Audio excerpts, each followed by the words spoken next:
Hello, everybody, and welcome to the Unite Battle Hub Elite Tour. I am Curly Q, and with me is Draku and also Caleb, and we're going to be your commentators for this evening. Now, today is the very first day of the Elite Tour, not last chance qualifiers, but qualifiers for the NA region. Draku, would you like to explain not just the tourney format for today, but also the Elite Tour format as a whole?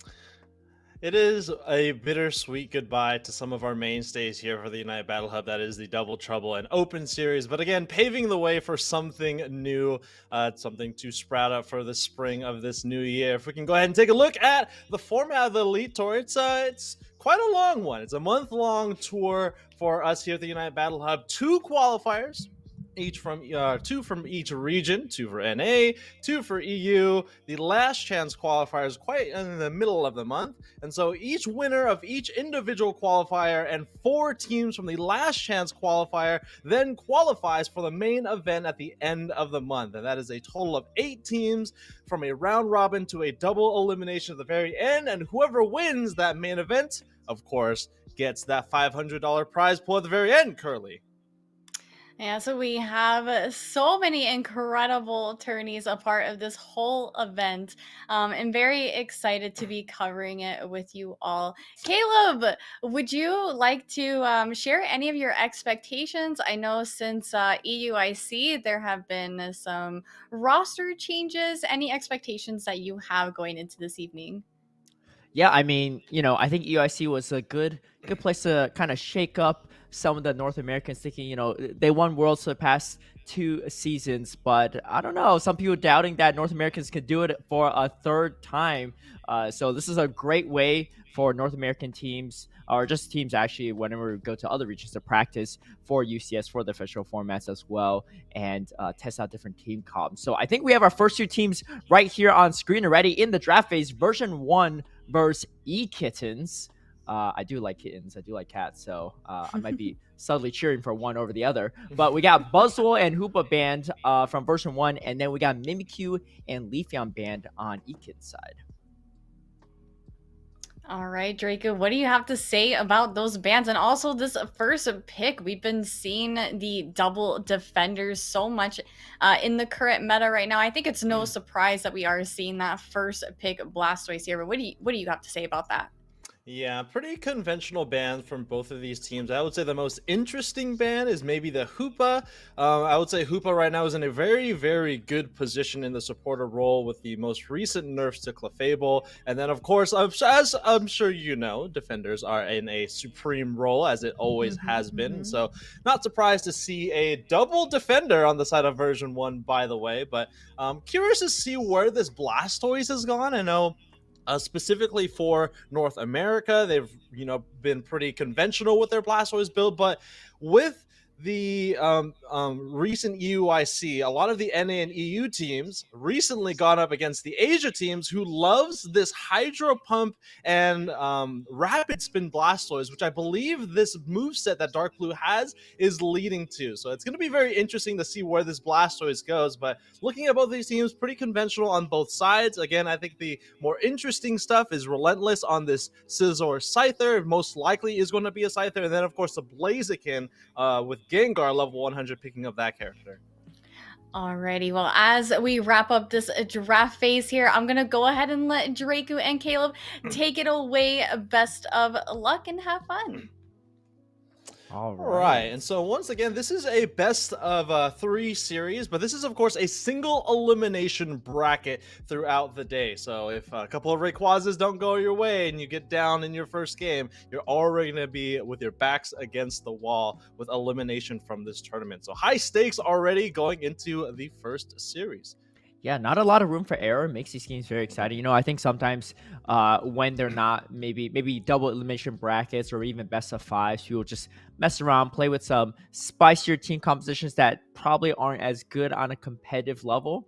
But single elimination has a lot higher stakes here for these teams, and these teams are trying to qualify for that main event too. So these qualifiers do matter in that respect. And I think we have over 20 teams today too. Very exciting stuff too. So we're going to see a lot of different teams, a lot of different names as they prepare for the upcoming events. Yeah, there is the April offline qualifiers, which occurs this Saturday. So I'm sure a lot of these teams, especially with all these new roster changes that we've been hearing on the various social media outlets, these teams are trying out their new rosters and making sure they're solidifying their lineup going into this weekend. Because, of course, even though this is, a qualifier for a tournament for a grassroots event, there is a pretty big qualifier coming up this weekend as well. So high stakes, got to get everything set for this weekend. That's absolutely right. We got Scyther in the mid lane here. Maybe a split jungle here. We see both Eevees starting off for E-Kittens in the jungle side. And we see the little Torchic maybe trying to stack up a few points here. Is going to get the first cap off. Chad trying to keep the Torchic alive. You see the Phantom ejecting forward, trying to secure the Torchic. But Elmo Girl is going to come and save the Torchic. Fun names that we got here. Elmo Girl with this Glaceon. We got Gengar level 100 having the best cosplay as a little bird here in the top path. Not a Gengar, though. Unfortunately, the Torchic does get roasted in the top path. Looks like the Crustle with that notification got KO'd in the bottom path as well. 1 minute left, or sorry, 10 seconds left before the first set of Vs spawn on the field. And it looks like right now, V1 looking pretty strong in the early game. Yeah, I mean, winning both top lane and bottom lane. Another knockout going down onto the side for version 1 here. Scyther is going to secure that Sylveon. And now you see Muck left alone, 1v3. Just a little dweeble, not really able to put up much of a defense. Scyther is going to cap another 10 points before probably returning back to the jungle. We see Glaceon trying to set up maybe for those middle birds soon. We still have about 30 seconds until that happens. Here we see Blissey is going to be evolved up. Warlord maybe going for a little invade here. Actually, a number. Scyther going for the invade as well. So 4v2 in the jungle now, getting a lot of reinforcement from Ekins. Trying to chase out this Scyther. Can they get the KO here? Scyther looks like maybe able to escape. Yeah, Whaley doing their best to pull out the ambulance for this Scyther. Scyther's actually able to make it through back to the top lane. Somehow was able to make it out of the jungle with its life still intact here. The tree does get chopped down by this Combuskin in the central area. And lots of KOs being handed off to either team. It looks like in terms of the leveling, this Scyther is your level leader. Currently just ticked into level 8 as well. And it looks like right now version 1 looking pretty strong, but Ekin's not too far behind as we head into the first quarter of the game. Objective spawning in the next minute or so. Both teams trying to get both pieces of their pieces of farm, contesting for this middle farm as well, and trying to do their best really to get their Unite moves online as well. Relentless got to be really careful though. Tries to swords dance through the wall, but takes an X-Scissor in the face. Unfortunately, is able to get away there. Almost gets KO'd by Muck. And seeing a little different flavor of Muck here. Muck is normally not in the defender role, and now we're going to see Muck getting KO'd there in the bottom path. Yeah, I feel like I see Muck in every role but the defender role, so maybe switching things up right here for this team. But here we go. We see version 1 securing this red rock so fast it bursted down before any members of Ekins could even come close to it. Blissey goes straight down here. So far, it's looking like a massacre for V1, just dominating Ekins in the early game. This Trevenant is also such a pain, too, such a bully into this top lane. Has a low advantage over this Blaziken as well, but Blaziken, inching closer to that level 8. You see Ekins mostly rotating up for this Reggie Aleki objective, trying to secure at least one of these two objectives. Let's see if they can do it. Yeah, Trevenant has been in such good position, especially with the buffs to its Curse and Pain Split builds. Blaziken's going to be able to get the confirmation of the Regieleki, get that bouncing over to this Tier 1. They're in a very interesting position. They could decide to push this into the Tier 1 goal zone, but it looks like they're going to go for the contested farm in the central area, maybe rotate down to the bottom, but Ekins didn't really take any advantage of this Regieleki. Now maybe pivoting up to this top path a little bit late. Regieleki is already gone, and we have an engagement here in the top path. Unite move coming out of the Trevenant is not able to get anybody. Gets a KO though on the Sylveon, and it looks like Ekin's now on the run back to their Tier 1 goal zone. Can Gengar make it out of here? It looks like they can. Yeah, they're doing a lot of damage now. They're turning it back onto version 1. Glaceon Unite is going to come through. The Trevenant finally goes down to the Blaziken. Gengar is trying to do their best to just constantly chip down, and now they push off the Espeon. Gengar with another knockout as well, and now they are getting the points. This is definitely the comeback that Ekins needed, both for points and for experience. Levels are starting to look a lot closer now. Of course, you got the Scyther still at level 12. Going in here, uniting 1 versus 3. Takes out the Blissey, takes out the Sylvia, and takes out the Blaziken. Wow, that was pretty incredible. I mean, just when we thought that Ekins had a slight bit of breathing room, Scyther says, no way, I'm going to just carry this game. And looks like they're well on the way of doing so. Yeah, Scyther getting it done. It looks like they got a PhD and maybe went to medical school with those scalpel arms that it has. Looks like we have an objective in the bottom lane spawning. Registeel already brought down to 50%. It's getting a little far away from its spawn point. Looks like it's going to reset back to where it spawns. Right now, it looks like Ekins, even though they do not have a Tier 1 goal zone, they have really good positioning, though. A Blastoise is going to get taken down by this Blaziken, and right now, Ekins has a full control of this bottom path. Here comes the overheat being charged up. The Cure going over to the Glaceon now, turning their attention to this Tier 1 goal zone. Looks like Muck is going to be able to score 10 points, 16 into the Sylveon, 15 points left on the goal zone. Dark Blue is going to use that Unite move. Lots of Unite moves being afforded here. 4 minutes left into the game. 2 members down for V1, 3 members down for E-Kittens, and it looks like even though they got the objective, version 1 getting all the KOs in this bottom path. Wow, just when I thought that it was starting to swing back over to Ekins, a really good zoning effort from Muck as well when they're trying to score on that bottom goal zone. But version 1 just relentless on their defense there and maybe punishing Ekins a little bit for their greed. I think Ekins were trying to get all their caps off, but not able to get all of them off and, losing some of their members in the process. However, level-wise, things are looking still pretty close overall. Outside of that site, the relentless level 14 now, almost level 15 before the 3-minute mark. Yeah, it's looking a little pretty strong here so far. I don't even know if the Scyther's gone down this entire game yet. You can see Blastoise on the defense here, trying to stop Muck and the Eldegoss from, or I should say the Blissey from capping here. They're going to get some points, break the bottom goal zone. Pretty good, buying some advantage here. There's still 3 minutes left, so a little bit more time for skirmishing. If Muck goes down here, it's not the end of the world. He'll still respawn time for that final objective of Rayquaza. You see Blaziken holding that Regieleki by themselves. They'll be doing just okay there, and I think both teams can just finishing up the farm and, preparing for this final fight. Yeah, 45 seconds left before the final stretch begins. Let's take a look at the field state. Scyther, as to be expected here, level 15 on a character that we haven't seen a whole lot of in recent UCS seasons or in, here at Unite Battle Hub. Scyther is a character that recently received a pair of buffs for both the Scyther form and Scizor form, getting damage boosts to its primary attacking ability. And so just a little bit more damage for this character now allows it to be a little bit more viable in the metagame of Pokemon Unite. There is going to be one more objective down here in the bottom path. Blastoise does get taken down here. Here comes Gengar, level 100, charging up that overheat, gets the secure on the Registeel, and looks like the final stretch might be beginning here. No, version 1's going to go ahead and retreat back over to the left side, wait for one of their defenses to get back into the central area, but E-Kittens now have a really strong positioning on here in the central area.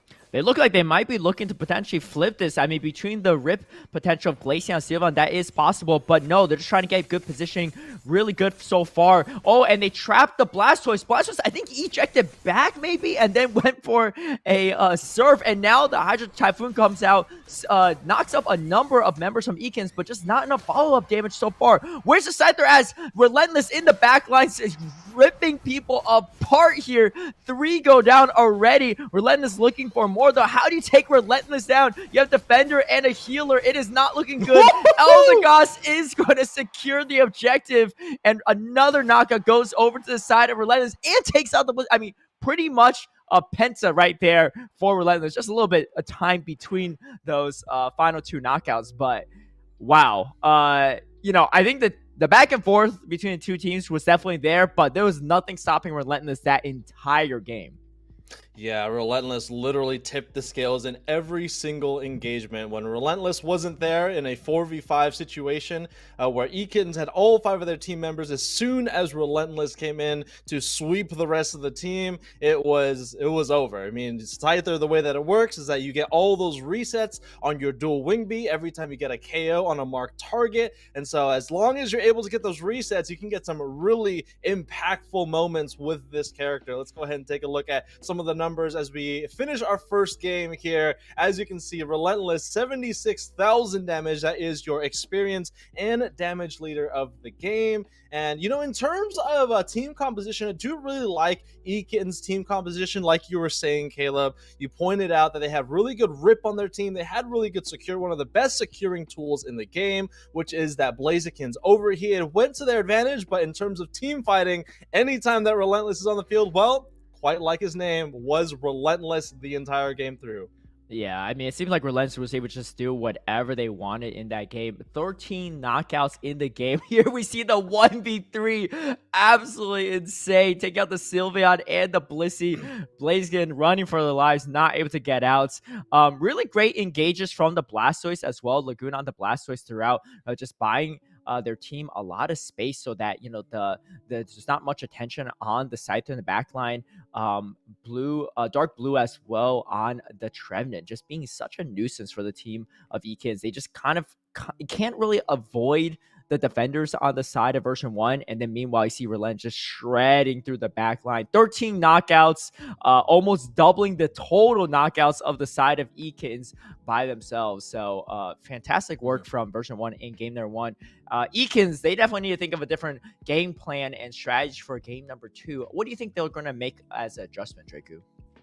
Yeah, I mean, when you think about Scyther, it kind of falls under the issue of a lot of the other speedsters, right? It falls to any sort of crowd control that your team has, or if the enemy team has, right? And if you're looking at the team that eKittens had, I mean, they have Crustle. Crustle has X Scissor. It's not the best form of crowd control. There are a lot of other characters. Let's say, for example, Umbreon is really strong. Of course, the enemy team had them, but Blastoise and Trevenant are other characters that have really strong displacement. So if there's a character that you're, I guess, an archetype that you need to stop speedsters, well, you got to pick up those defenders a little bit more.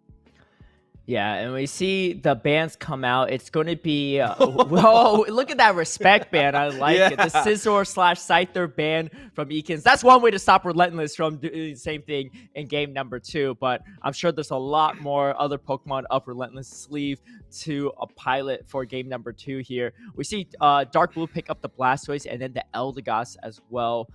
For Whale Lord. So running the Blastoise back again, I think that's a great idea. We see Buzzwole come out for Gengar. I like that choice a lot too, because if Relentless does pick up another Pokemon that could kind of just 1v5 the team of eKittens, Gengar could potentially put a stop to that with Buzzwole. Very fantastic at dueling in that 1v1 scenario. Yeah, I do really like this start here for eKittens. What I do expect here for version 1, though, maybe they pick up something with some pretty big AoE attack damage. I do really like this Inteleon. It doesn't have AoE attack damage, but it does have really strong piercing damage to get through something like a Trevenant or to shoot down something in the front line like a Buzzwole. And of course, you are outranging something in the back line like this Espeon. So do really like this Inteleon pick as well. Crustle, Blastoise, pretty conventional defender picks too. They're really liking this double defender composition. I'm really interested to see what Relentless picks in the end here. Most likely going to be seeing another speedster. Maybe, of course, Meowscarada is banned for today, so other speedsters. Leafeon is banned, Scyther is banned. Maybe a Dodrio might be a good pick here as well. Let's see what Relentless goes with. Yeah, I think for version 1, yeah, the double defender has been working pretty well for them, especially in game number 1. So I can see them going back on that too. Oh, and we have the Blaziken now for Relentless, so that's going to be pretty interesting as well. See how that goes. I mean, another Pokemon that has a lot of potential, just kind of sweep entire teams if they have a level advantage. So yeah, it's going to be an interesting one here too. I mean, I think eKittens going for a similar team composition as well. We got Muck back on the defender role, this time Trevenant instead. So it should be a good one. And then of course they got the Mew too, right? Mew definitely one of the Pokemon where if you're a player like me, it's going to be just complete hot garbage. But in the hands of a good player, it could just completely carry teams and provide so much utility for your team.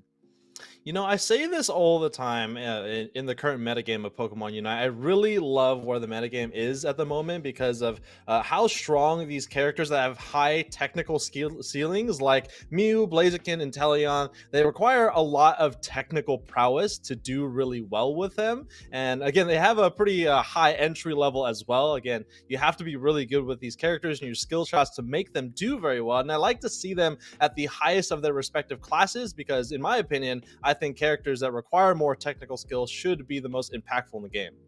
I agree with you. And I think those Pokemon as well typically aren't even banned because they're not necessarily, too overtuned or overpowered just in general, but in the right hands, they definitely can feel like it, right? So it's not really worth the ban sometimes. So you give your opponents the opportunity to play it and kind of show off what they can do with it. But here we go. We are going into game number 2. We got Elmogro with the Eevee going into the jungle. And meanwhile, we have the Torchic for Relentless going back in the jungle again. Relentless killing it with Scyther in game number 1. Let's see if they repeat it in game number 2. And here we go. We have a Squirtle and Gossifleur on the top side. Gengar is going to start trying to cap here some points. Let's see if Gengar gets out of here safely or not. Sometimes this could be kind of risky. Oh, getting greedy, trying to go for another secure, not able to do it. But we got Elmogro coming to the rescue here to keep the Buzzwole alive. Yeah, doing really well at making sure this Buzzwole doesn't get these last hits. Once again, if you stand next to a piece of farm, the Fell Stinger, the ability that Buzzwole usually uses to last hit, will auto-target the player instead of the farm. So good job by putting the Squirtle and the Gossifleur in the path of this Buzzwole to make sure it doesn't get those last hits. Let's go ahead and give some love to this bottom side where it looks like Sabi is not able to get that last hit. So, Mew still has a really strong last hitting tool in that Electroball as we see there, but Lagoon somehow able to get the last hit away from the Mew, getting that level 4 evolution. Back up to the top lane. Relentless now is going to be picking up this Blaziken. Is going to use that Blaze Kick to push the farm all the way over to the right side. Dark Blue getting a piece of that experience, evolving to that tier 2 evolution in the World Turtle. And it looks like Eakin's Elmo Girl was rotating to the bottom side to help with the bottom side as well. So no knockouts yet so far. So a little bit less action than before. Maybe plenty of action, just no final secures on these knockouts. But here, plenty of action. 4 on the top side for Eakins. They really want to punch this top lane and get all these caps in for Gengar and this Buzzwole. Finally getting stacked up pretty well here. I think maybe up to 4 stacks, maybe 5 even at this point. So really try and get this Buzzwole online. I think definitely a great call. Level 6 already on this Buzzwole. But meanwhile, you got level 6 on this Combuskin and this Inteleon. And they are trying to make the most of this into a lonely little Phantom here from Muck. Muck being a team player, just kind of 1v2 in that bottom lane so far.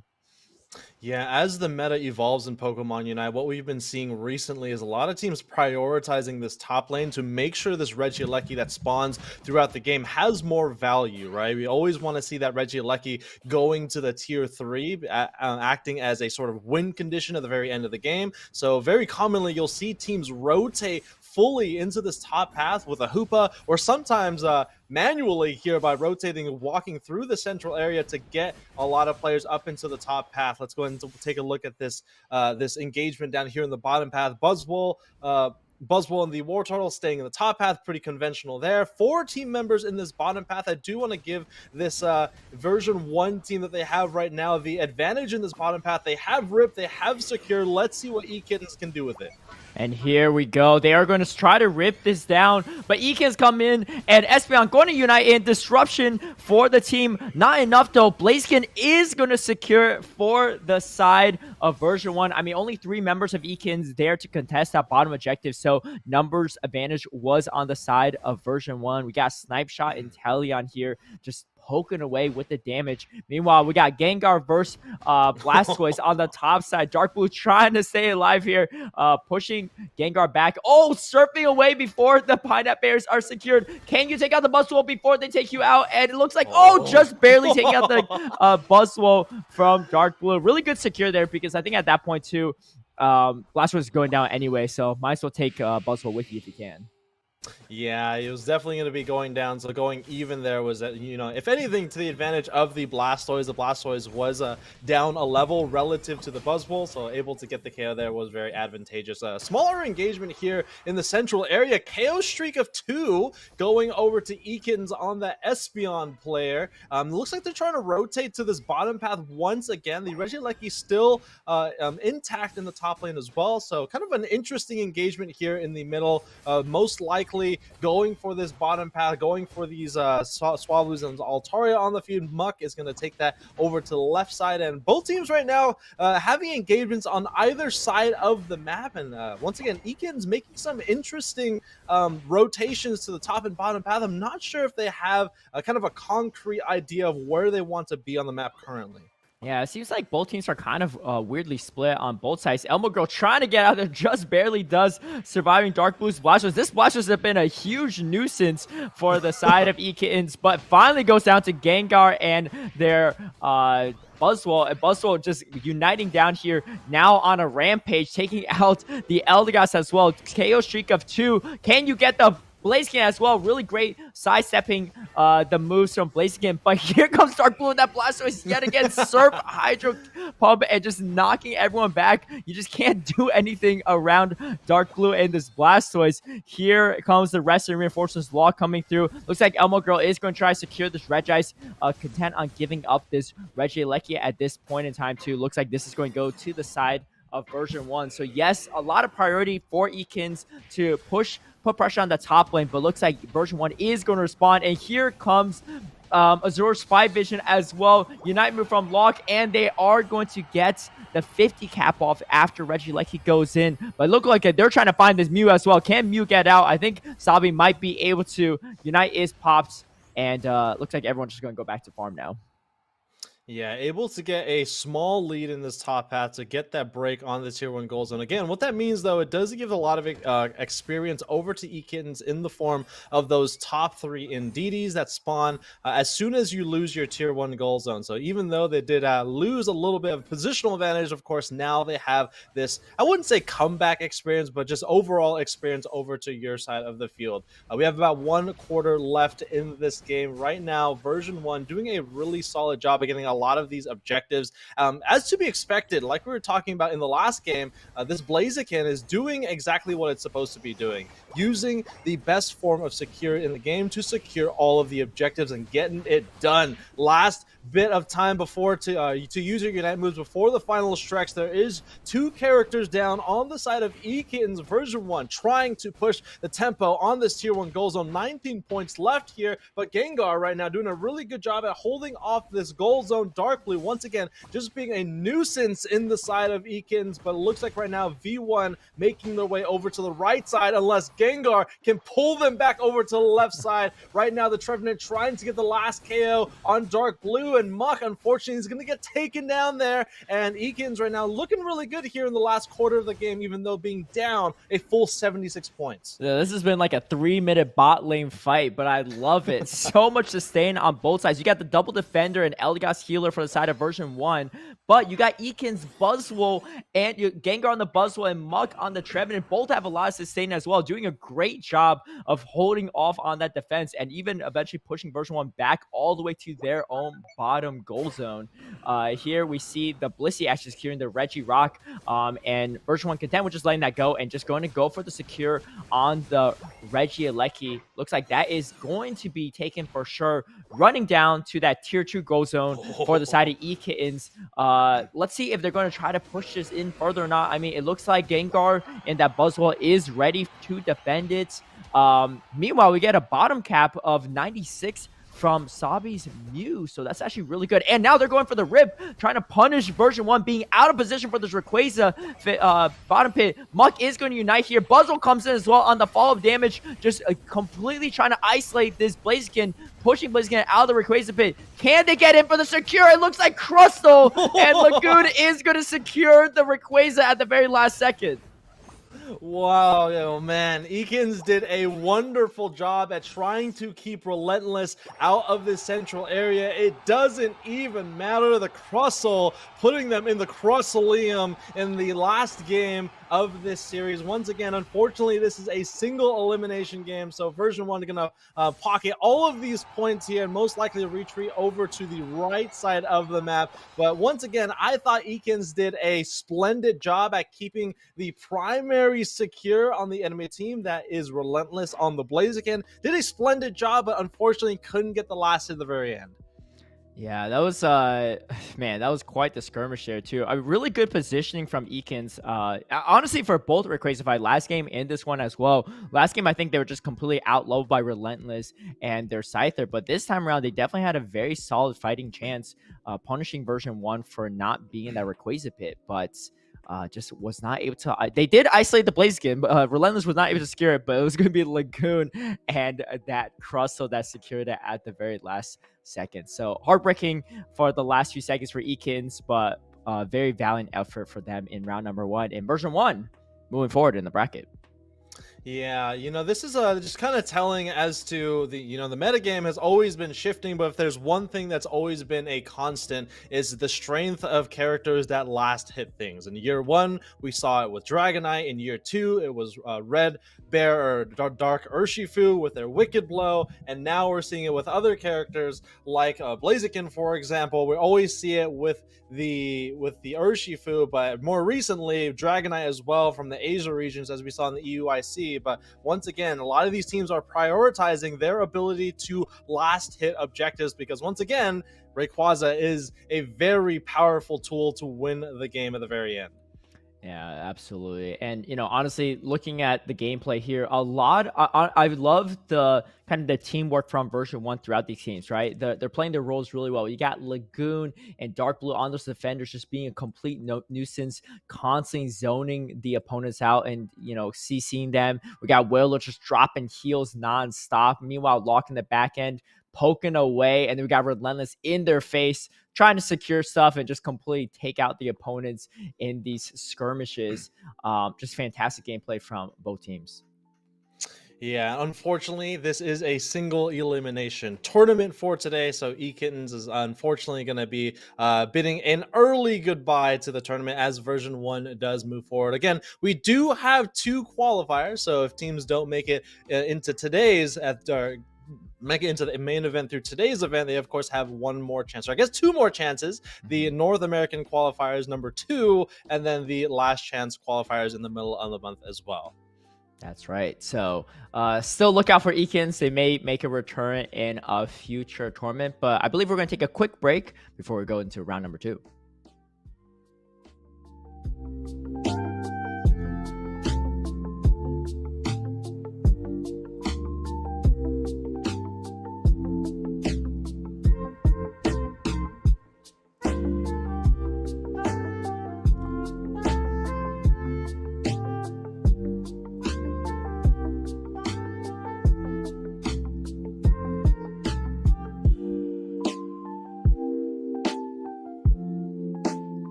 Welcome back, everyone, to the Unite Battle Hub Elite Tour. We are here with our first event for teams to try to qualify for our main event with that $500 cash prize. I'm Caleb Payne, joined by Draku and Curly Q. For those that missed the original intro, we had version 1 versus Eakins in that first series. I got to cast that with Draku, but Curly Q, I know you were probably watching as well. What are your thoughts on that too? I know version 1 were able to advance with a 2-0, and they're running that double defender strategy, and you are definitely a resident defender lover. Well, what can I say? Defenders get the job done. But no, for real, it's been a while since I have seen a version 1 in action in a tourney. And so I just thought they absolutely were cooking. Their teamwork was incredible. I was a little worried that second game with them having the Blastoise going into a Buzzwole. Of course, a lot of us know that combo can be a little bit rough when you're the Blastoise player, but luckily they were running that Surf Hydro Pump build, which makes them a little bit less susceptible, sorry, trying to get my words out here, to being disrupted if they were to run, say, like the rapid spin. Rapid spin is no longer unstoppable anymore, so of course going up against Buzzwole, when he grabs you and throws you over, it can make things a little bit sticky for that Blastoise player. So I gotta give them a massive shout out, because they played into that so well. Going the other moveset was absolutely the best thing that they could do, and they rocked it. So yeah, GG's to version 1. It was absolutely incredible to see them in action once again, and I see so much improvement. Definitely. I mean, I believe it was dark blue on that Blastoise in both games. Fantastic work too, just playing around that Buzzwole and just, managing a lot for the team in general, just kind of constantly disrupting Eakins and stopping them from, stopping their plans. Draco, what were your thoughts on the first series? Well, Relentless, once again, coming out from a very successful March regional. Of course, they were on Nemesis, who won the regional finals for NA in March. So obviously bringing over that success from the UCS season, coming on over to here. Yeah, definitely. We saw Relentless, huge, definitely the MVP of game number 1 on that Scyther, even earning the respect ban from Eakins in game number 2, just not letting Relentless get back on the Scyther, but still carrying quite a bit with Blaziken in number second game. And here, speaking about kittens, we got another set of kittens. It's going to be Comfy Kittens versus Paragon Unites for our second round of matchups in round number 2. So I believe they're going to the ban phase. And for a reminder, everyone, this is a single elimination tournament. So they are best of 3s, but if you lose, you're out. And if you win, you're moving forward. So a lot on the line in every one of these games. But I'll let you two take it away as we get into the bans and picks. All right, so Comfy Kittens, Paragon Unite is your orange team. Pretty conventional bands here starting out. Both of these teams, I believe they've been playing with each other for, a pretty decent amount of time. I would say Comfy Kittens has been under another name for the UCS season. I believe this is mostly the roster of Hades, and that Bora Cheeks there is actually Celestial, because he told me he's going to be on this team today. And of course, Paragon United, this is a team that's been playing with each other for at least all of this UCS season, so they have a little bit of chemistry in that regard. Celestial is going to be picking up that Leafeon first pick. I would say one of the best speedsters in the game, with Meowscarada being banned out, and then pretty conventional start for Paragon United picking up that Eldegoss and Trevenant. Again, Trevenant been such a good pick in the defender role as of late. Yeah, I think this is definitely picture perfect NA meta here. You said it perfectly. Leafeon is pretty much one of the best speedsters currently. There's a reason why we often see it being banned in nearly every game, as well as that Buzzwole. But we have been seeing a ton of Trevenant and Crustles being picked up as far as the defender role goes. And given that we do have a Crustle being banned, Trevenant being picked up by Paragon Unite, looks like Comfy Kittens is going to lock in that Umbreon. There is no Blastoise at play here, so I am noticing Barn hovering over that Slowbro, though. So I was almost thinking maybe they are still going to try to go after a double defender, but that is not the case here, as we do see them locking in the Hoopa and the Gyarados as their last pick. So I think Comfy Kittens, they are definitely cooking up a mean team here. Yeah, this is a pretty interesting team as well. Game Zone picking up that Gyarados. And now Gyarados is, I would say, a very volatile character, right? It's all about the first 2 minutes of the game. If you're able to get to Gyarados before those 850 Swablues and Altari on the map, you're looking pretty good. If you're not able to get that evolution, at least within the first 2 minutes of the game, then it's going to be looking a little bit questionable. But again, if you're able to get the evolution, that carb going up that river to become that dragon, it can be very impactful. Another really interesting character is Bats on this Mimikyu. I do really like this selection because looking at the enemy team, you can get a lot of resets if you get a KO on Flareons on this Inteleon or against the other Eon on the other side of the field, which is that Leafeon. So some pretty squishy targets for this Mimikyu to lock down. So at least for both of these teams, I do really like what they're cooking up here. But in terms of the team composition, I do give the advantage over to Paragon Unite. I think from front to back, they're looking really strong. Yeah, definitely. Paragon Unite, they do have that very strong brick wall in that front line with that Trevenant and Slowbro on their team. So typically, whenever we see these double defender team compositions, usually paired up with the Blastoise. So I think it's very, very exciting that they're trying to do the same thing, but not with the Blastoise, with the Trevenant and the Slowbro. And I think that's going to be a little bit difficult for Comfy Kittens to try to get through that front line, try to get into that back line and get rid of that Mew.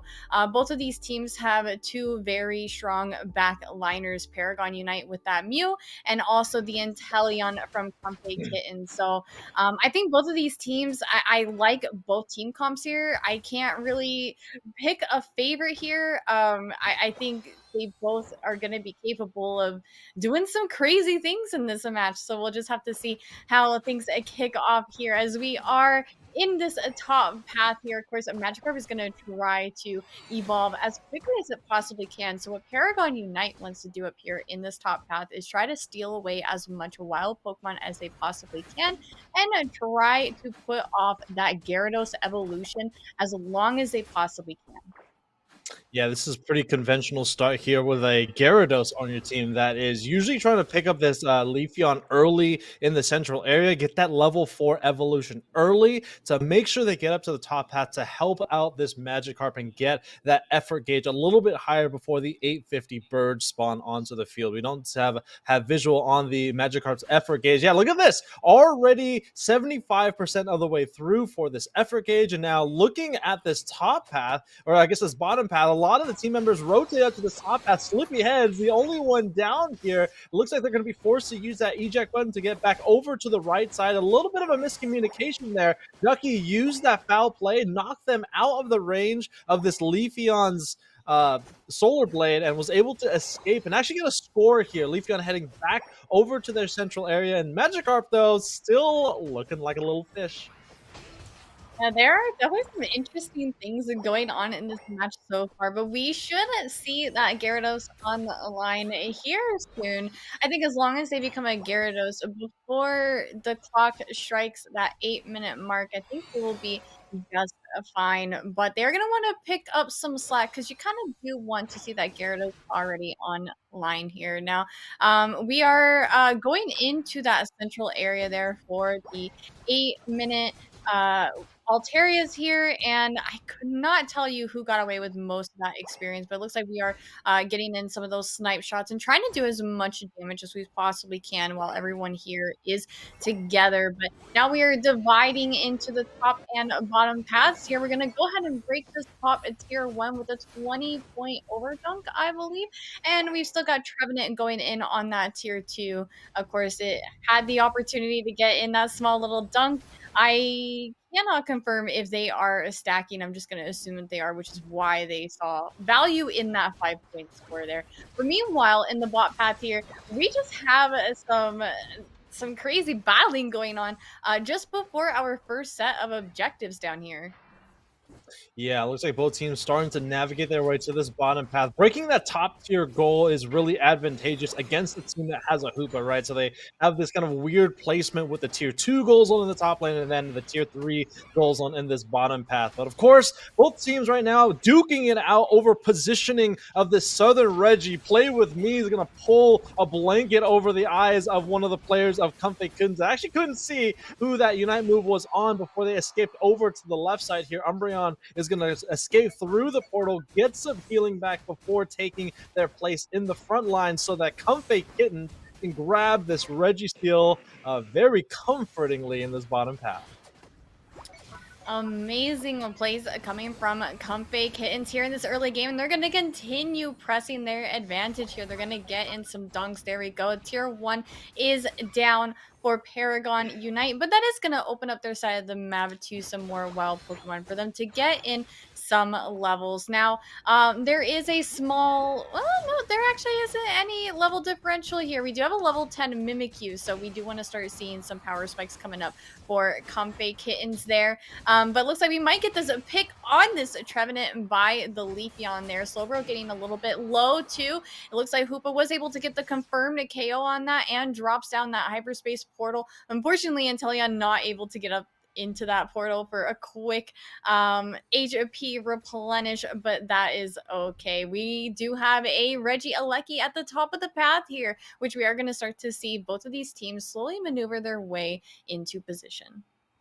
Yeah, 20 points separates these two teams as we head into the halfway point of the game. I would say these teams are just about equal in level. Of course, there is now a level 11 Inteleon on the field, level 11 on the Mimikyu, so both players getting access to their first plus abilities at level 11.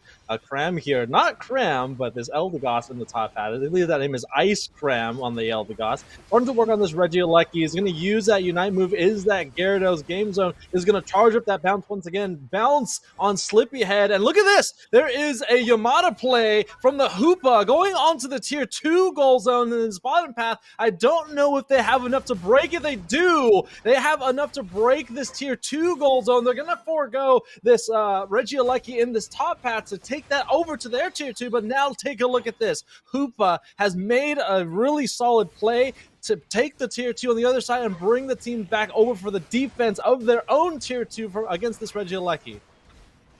Absolutely incredible plays coming from Comfy Kit, and they are so confident that they took their chance at making a play on a different side of the map, knowing that they would still be able to make it back to their tier 2 in time in order to defend it. Now things are looking a little sticky here. Hoopa is off the table as well as the Leafeon too. So Paragon Unite, they do have the number advantage here, and they are continuing to, try to take lead of this game. They do demolish that tier 2 there with the help of the Aleki. So that's a little bit scary for Comfy Kitten there with their whole top lane wide open. However, there is an objective in the bot path waiting for someone to come and secure it. So looks like neither of these teams are really making that a priority, though. They are just out for some chaos. They are looking for some more KOs, but doesn't look like we're going to really see much happening. I think the teams are finally starting to settle and acknowledge this bottom basement Reggie.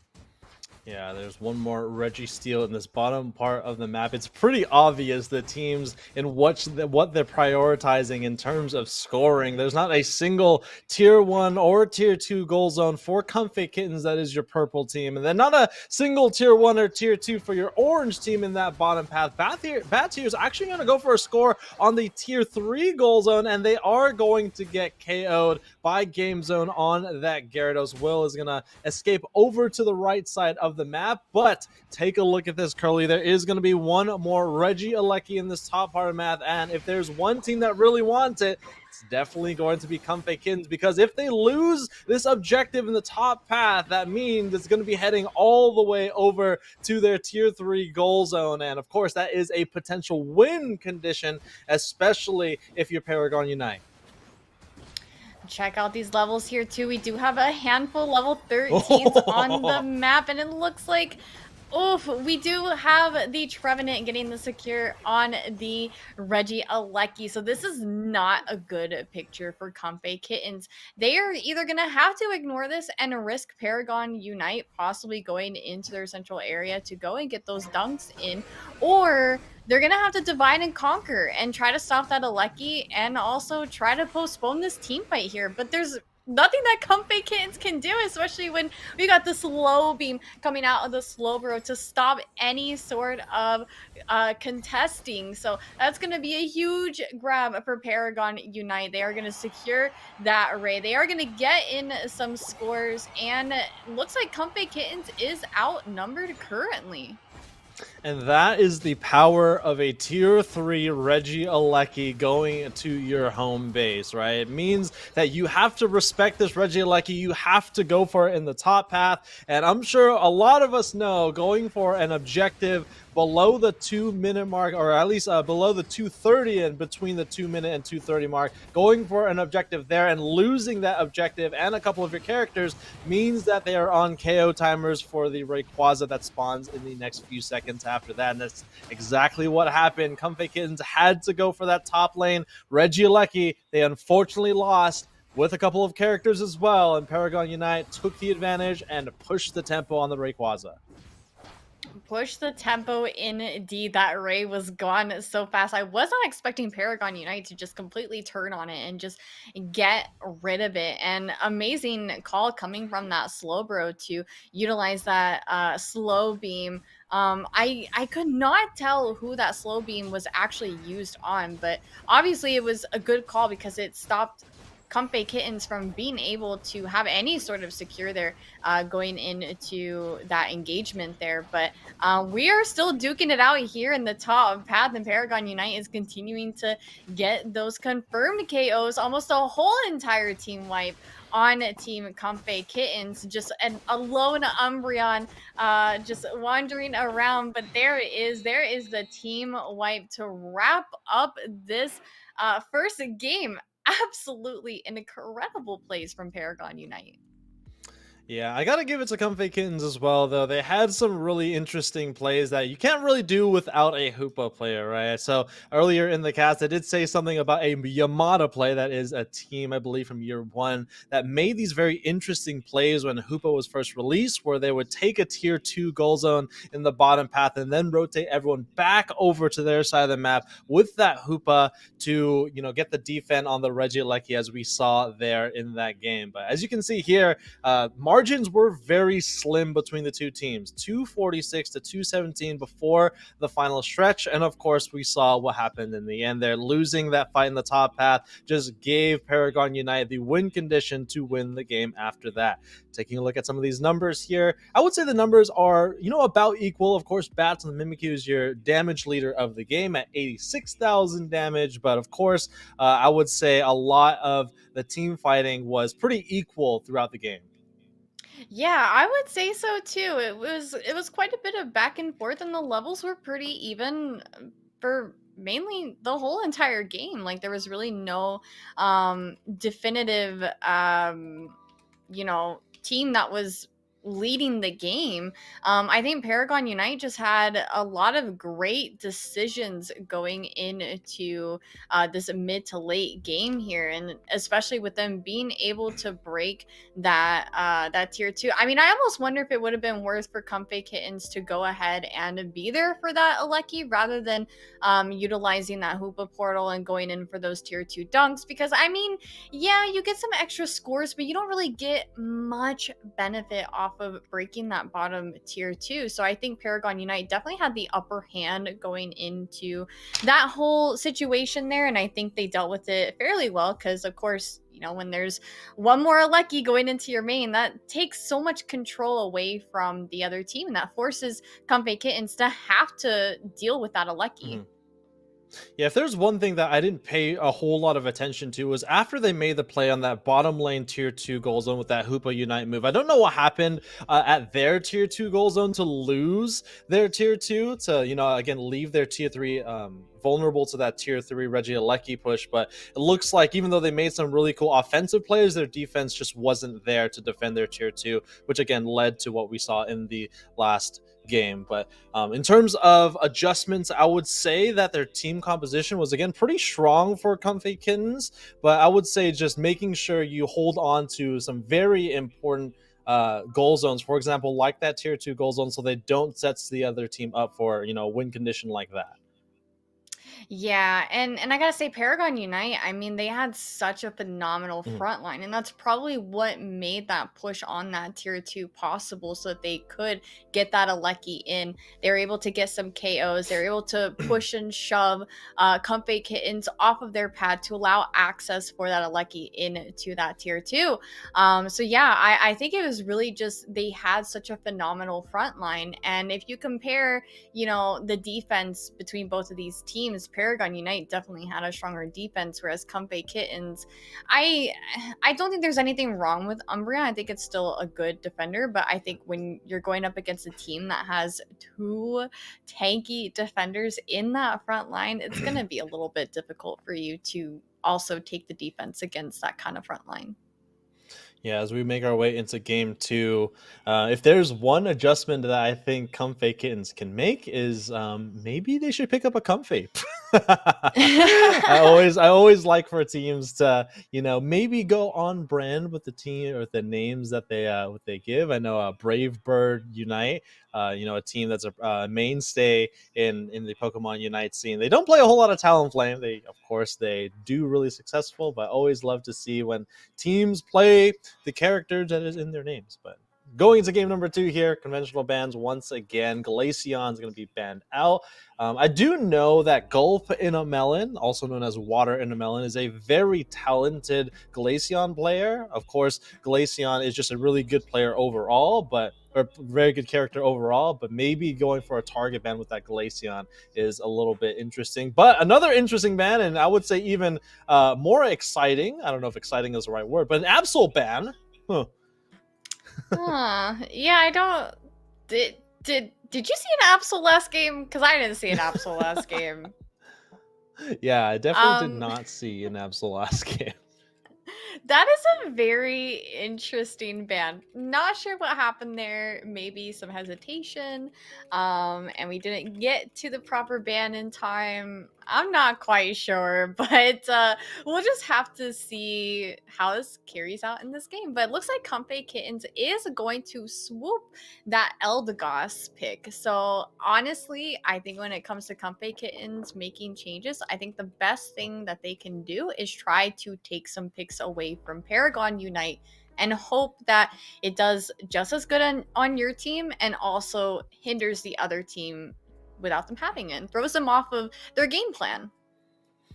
Yeah, and I mean, take a look at this though. 2 defenders on the side of Paragon Unite with an attacker that's really good at that mid-range damage with that Espeon. What I might anticipate here is maybe a Venusaur pick would be really strong AoE damage into this really strong front line that Paragon Unite is building. And I did see that Venusaur for a very quick second there, but I think they need something to burst through this defensive line that they're building right now. Got about a couple more seconds here. Gardevoir is a very solid pick into something like that. So I do like this last pick by Celestial.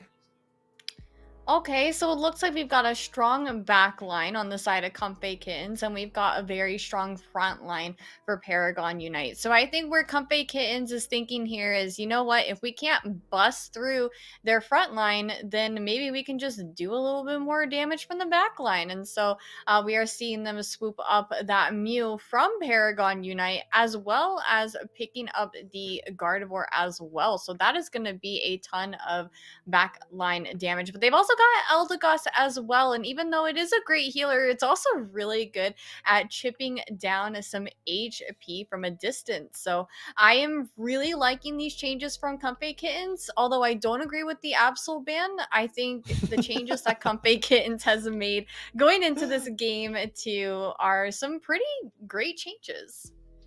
Yeah, I agree as well. One thing that Comfy Kittens has to be wary though is that you have 2 very squishy backline characters with a Leafeon on the other side. And as we've seen before, Leafeon very frequently banned in EUIC. I believe it was something like a 70% pen rate, and you might see why in this next game. Unfortunately, Comfort Kittens didn't do very well with their Leafeon on their team in the last game, but let's see what Paragon Unite can do with a Leafeon on their side of the field. And it's going to be two juicy targets in the form of that Gardevoir and that Mew. Mew is a little bit harder to lock down, but Gardevoir doesn't have a whole lot of mobility tools. So if there's a relationship that I'm going to be looking for, it's Gardevoir into those two defenders and that Leafeon to see if they can get to that Gardevoir in their back line. Yes, lots of changes Mhm. made going into this game too. And so we are going to watch it unfold. So we've got Paragon Unite on the orange side, and we got Comfy Kittens on the purple side once again. Of course, we've got Gardevoir going into the central area for their team, and we've got a little bit of assistance going on in the central area for Paragon Unite. So that's going to allow Leafeon to be able to rotate a little bit earlier than the Curlia. However, Leafeon is in the central area of Comfy Kittens, and they're looking for some stealing, possibly, or maybe just to try to get a KO. So we'll have to see. We're probably about to witness exactly why most of these players do not want to deal with Leafeon. And there it is, the Bob Yeah. steal, and they're gonna make a jump onto the routes, but I don't think they're gonna get the KO.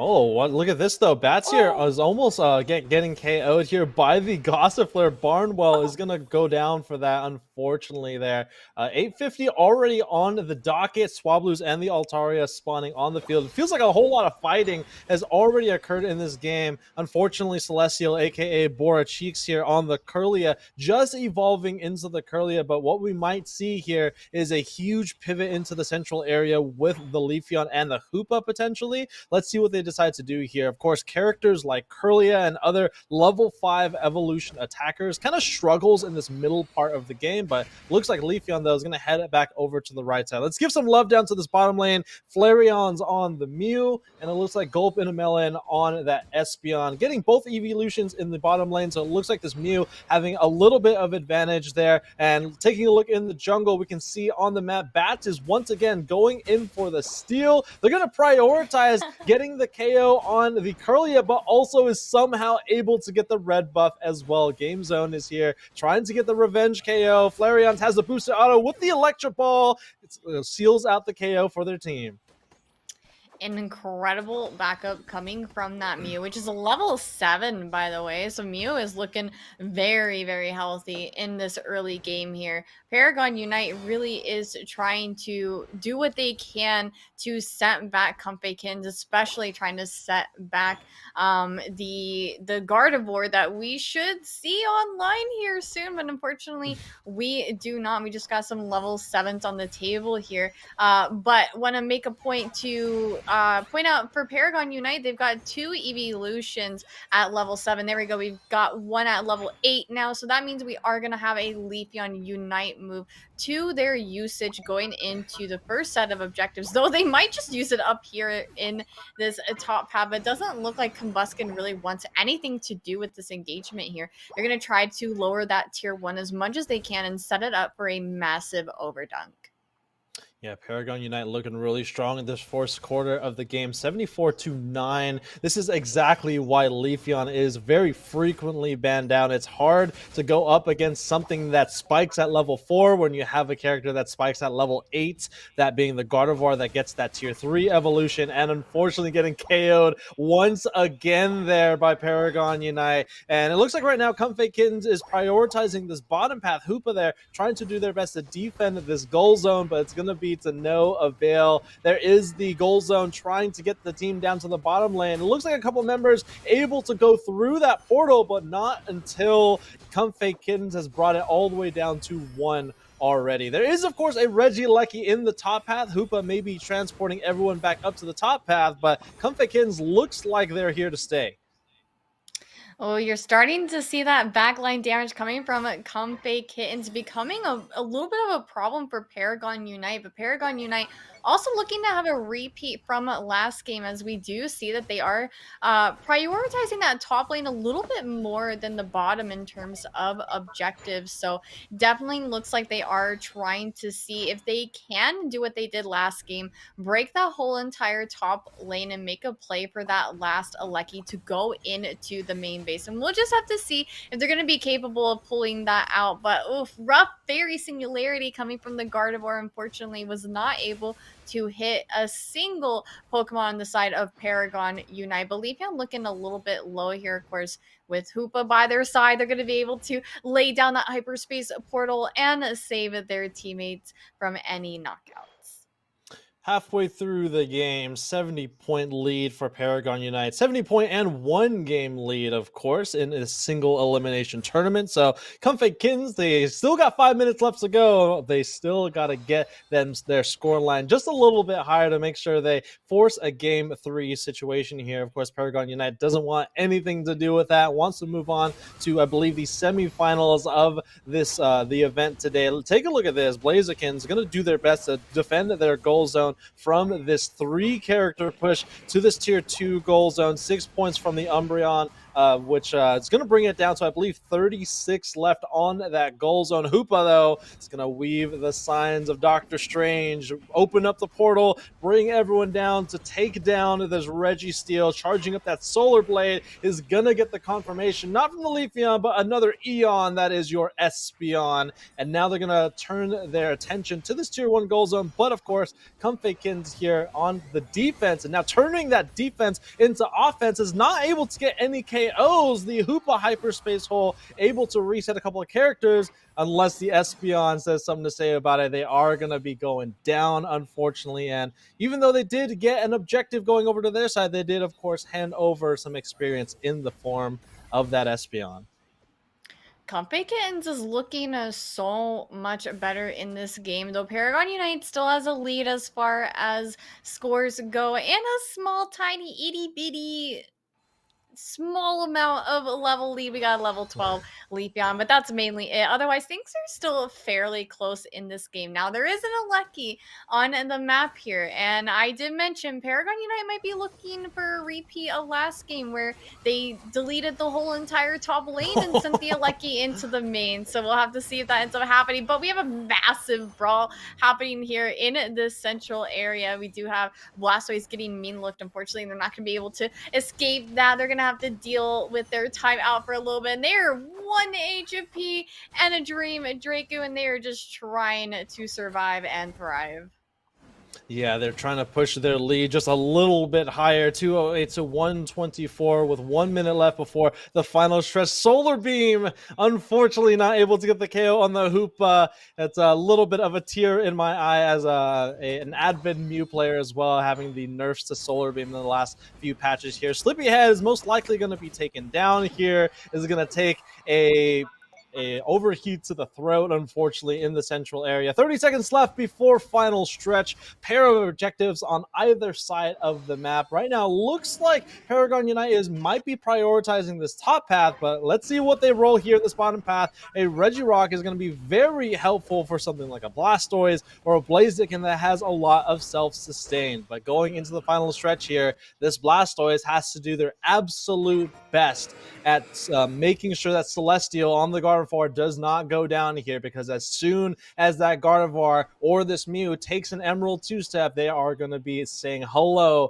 to the Pokemon Center. Bats right now looking for a 60-point score on this tier 2 to extend their lead just a little bit more. They, of course, can make that goal zone push because they have a Hoopa on the field, but they got to be careful. Blaziken on the field still. Rayquaza already being brought down to about 80%. Mew is going to use that Solar Beam as well. And right now, both teams just taking their place on either side of the Rayquaza pit.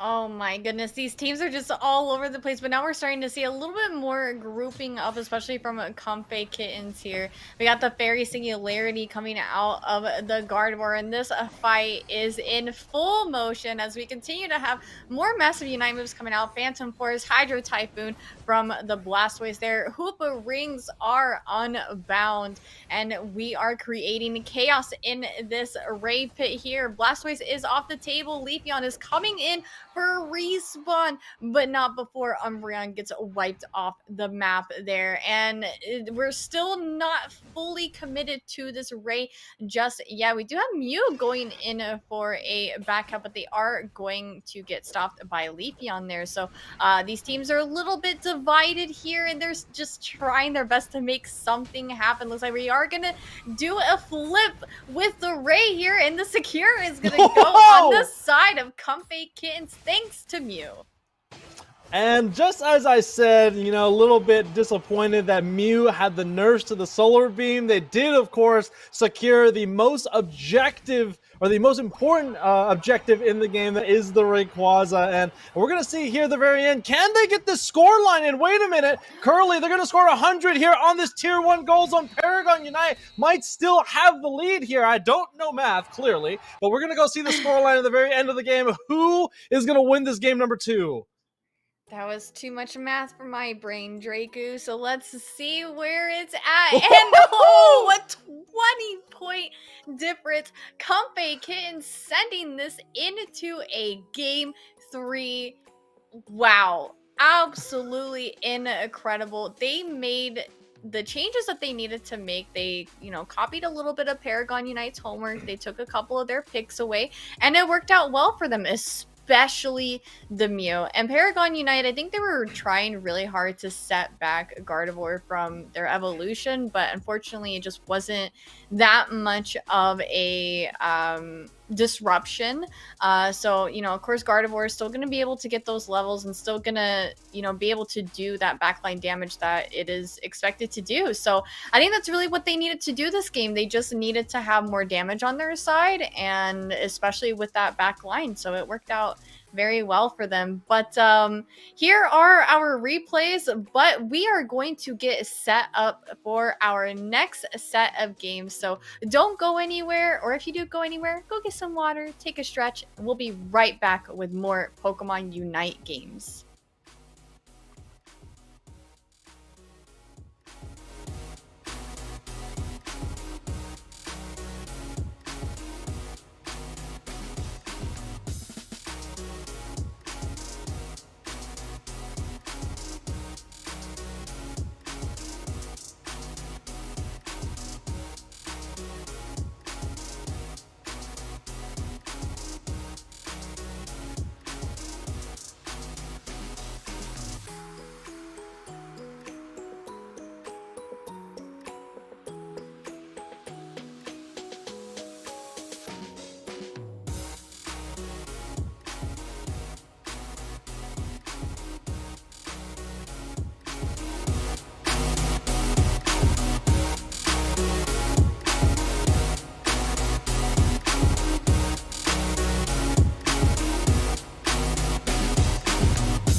Game 3 here, baby, as we get into the final game between Comfy Kittens and Paragon Unite. Both of these teams having stellar performances and really close games for both of them. I would say, this last game being a split hair margin between the two teams.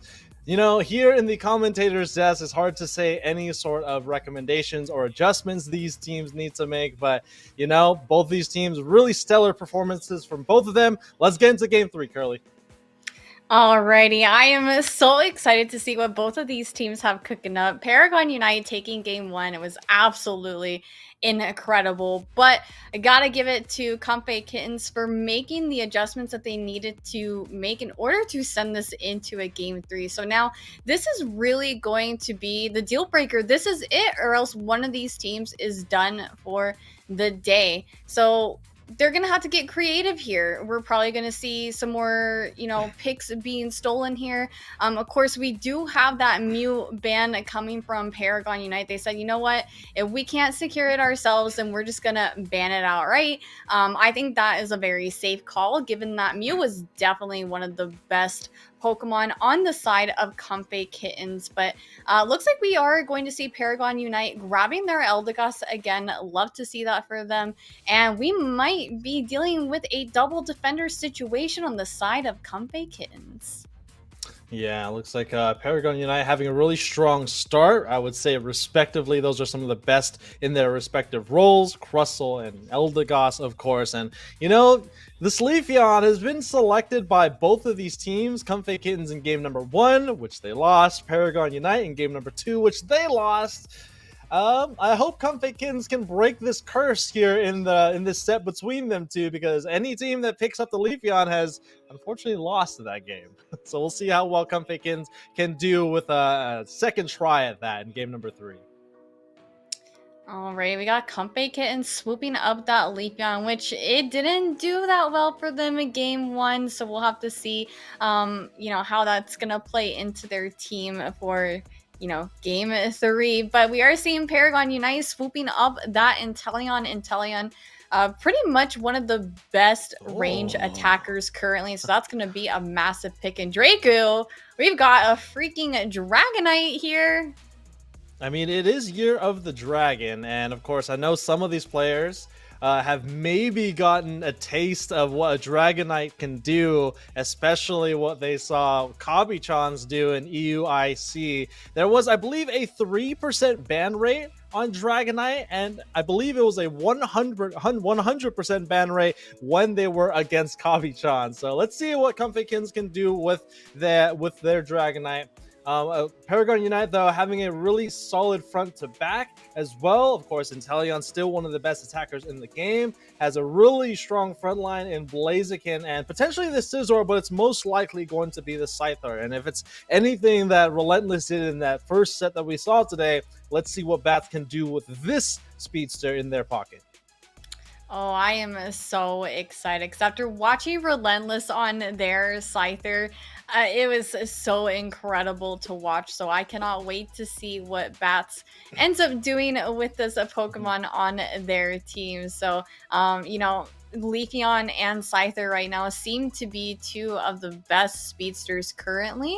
And so this is a very exciting matchup. Definitely a lot of changes in game 2 and game 3 as well. So is there a team comp here that you favor, Draco? I would say the team comps are very similar. If I were to give an advantage over from one team to the other, I would say a Leafeon is a little bit more consistent than a Scyther. Leafeon can go both of the builds, kind of an attacker build with the Solar Blade or the traditional speedster build with Razor Leaf, whereas Scyther can really it can only go one way or the other, one being a Scizor, the other being a Scyther. And of course, you need a lot of characters on the other team to be fairly, I would say, small in the HP reserves, that being attackers or kind of squishier supporters, and there's not a whole lot of them on the other side. There is no attackers. There's, of course, a Leafeon, but that is a speedster that might be posing as an attacker. But here we go. Game number 3. Comfy Kittens is your purple team. Paragon Unite is your orange team on the right side.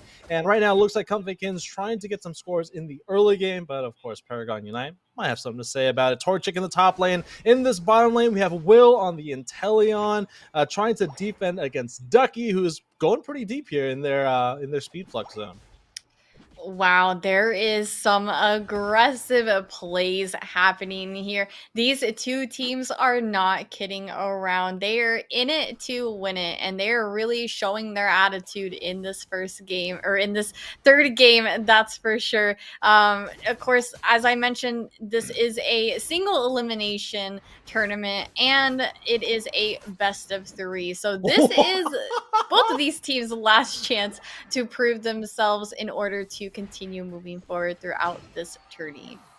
Oh man, Celestial somehow was able to get a KO on the Torchic, escape through the Hoopa hyperspace hole, and then make it back to the top lane without getting KO'd themselves. KO streak of 2 going over to the tree that just got chopped down, unfortunately, by the Trevenant. Right now, Comfykin's looking pretty strong here in the early game. 60 points already scored to only 2 points on the side of Paragon Unite right now. It looks like we finally got an evolution by Gulpin a Melon to that level 5 Combuskin. Will is trying to get the KO here on the Leafeon. Leafeon's going to be going down in this bottom path. Once again, this is not a jungle Leafeon like we've been seeing most of the series. This is a bot lane Leafeon. Again, being a pseudo attacker with that solo play. Once again, Hoopa able to save their central area carry. Celestial's actually going to go back through the portal and get KO'd by Paragon. So a little bit of a mistake here by the central area carry. And Dragonair is going to be heading back to the Pokemon Center for just a little bit. All right, it was a little bit of a rough start for Paragon Unite, but they're definitely picking up the pace here as they are stepping all over this tier 1 on a Comfy Kitten side. They are looking for some picks, but Comfy Kittens, they are looking for some damage and some picks as well. But it is themselves that are going to be getting knocked out here. So Paragon Unite has the number advantage here. Their Scyther and their Crustle are getting a little bit on the low side, so they are going to have to back out. Combuskin might get taken out here. No, it's the Scyther that ends up getting taken down, followed by the 1v1 between the Crustle and the Trevenant. Crustle getting sent back to the Pokemon Center. Looks like it's just a constant back and forth here, Draku. Just both of these teams are going back and forth with these KOs, and the experience is just being traded all around. But levels are definitely favoring Comfy Kittens, and they've got incredible positioning over that bottom Regice there. So Leafeon is going to get that secure, but they are getting knocked out as well. So Paragon Unite is going to try to turn up the heat a little bit and turn on this bottom tier 1. They are going to get a little bit of an overcap on that bottom tier 1 as they do break it. Meanwhile, Leafeon also getting in some dunks of their own. All right, Batsy is heading way over to the left side of the map to try to get some farm away from the enemy team. Hyper Beam is going to lock onto the S-Cavalier and unfortunately miss out on the Scyther, who is able to make it back over to the right side of the map into the safety of their team. As we head into the halfway point of the game, 133 to 117. Very much like game number 2, this is turning out to be a game of very slim margins. Gulpin and Melon got to be really careful here. They're getting crowd controlled by this Hydro Pump, and then takes a Hyper Beam from the Dragonite as well. Here we go in the top path right now. KO streak of 2 by Borcheeks, aka Celestial, in this top path. 1 point left on this goal zone, so they do want to get a break here by Comfykins. They are able to get the goal zone break. Unite move. Azure Spy Vision is going to reveal everyone in their area of effect. Unfortunately, it's not really going to have that big of an effect in this top path. And now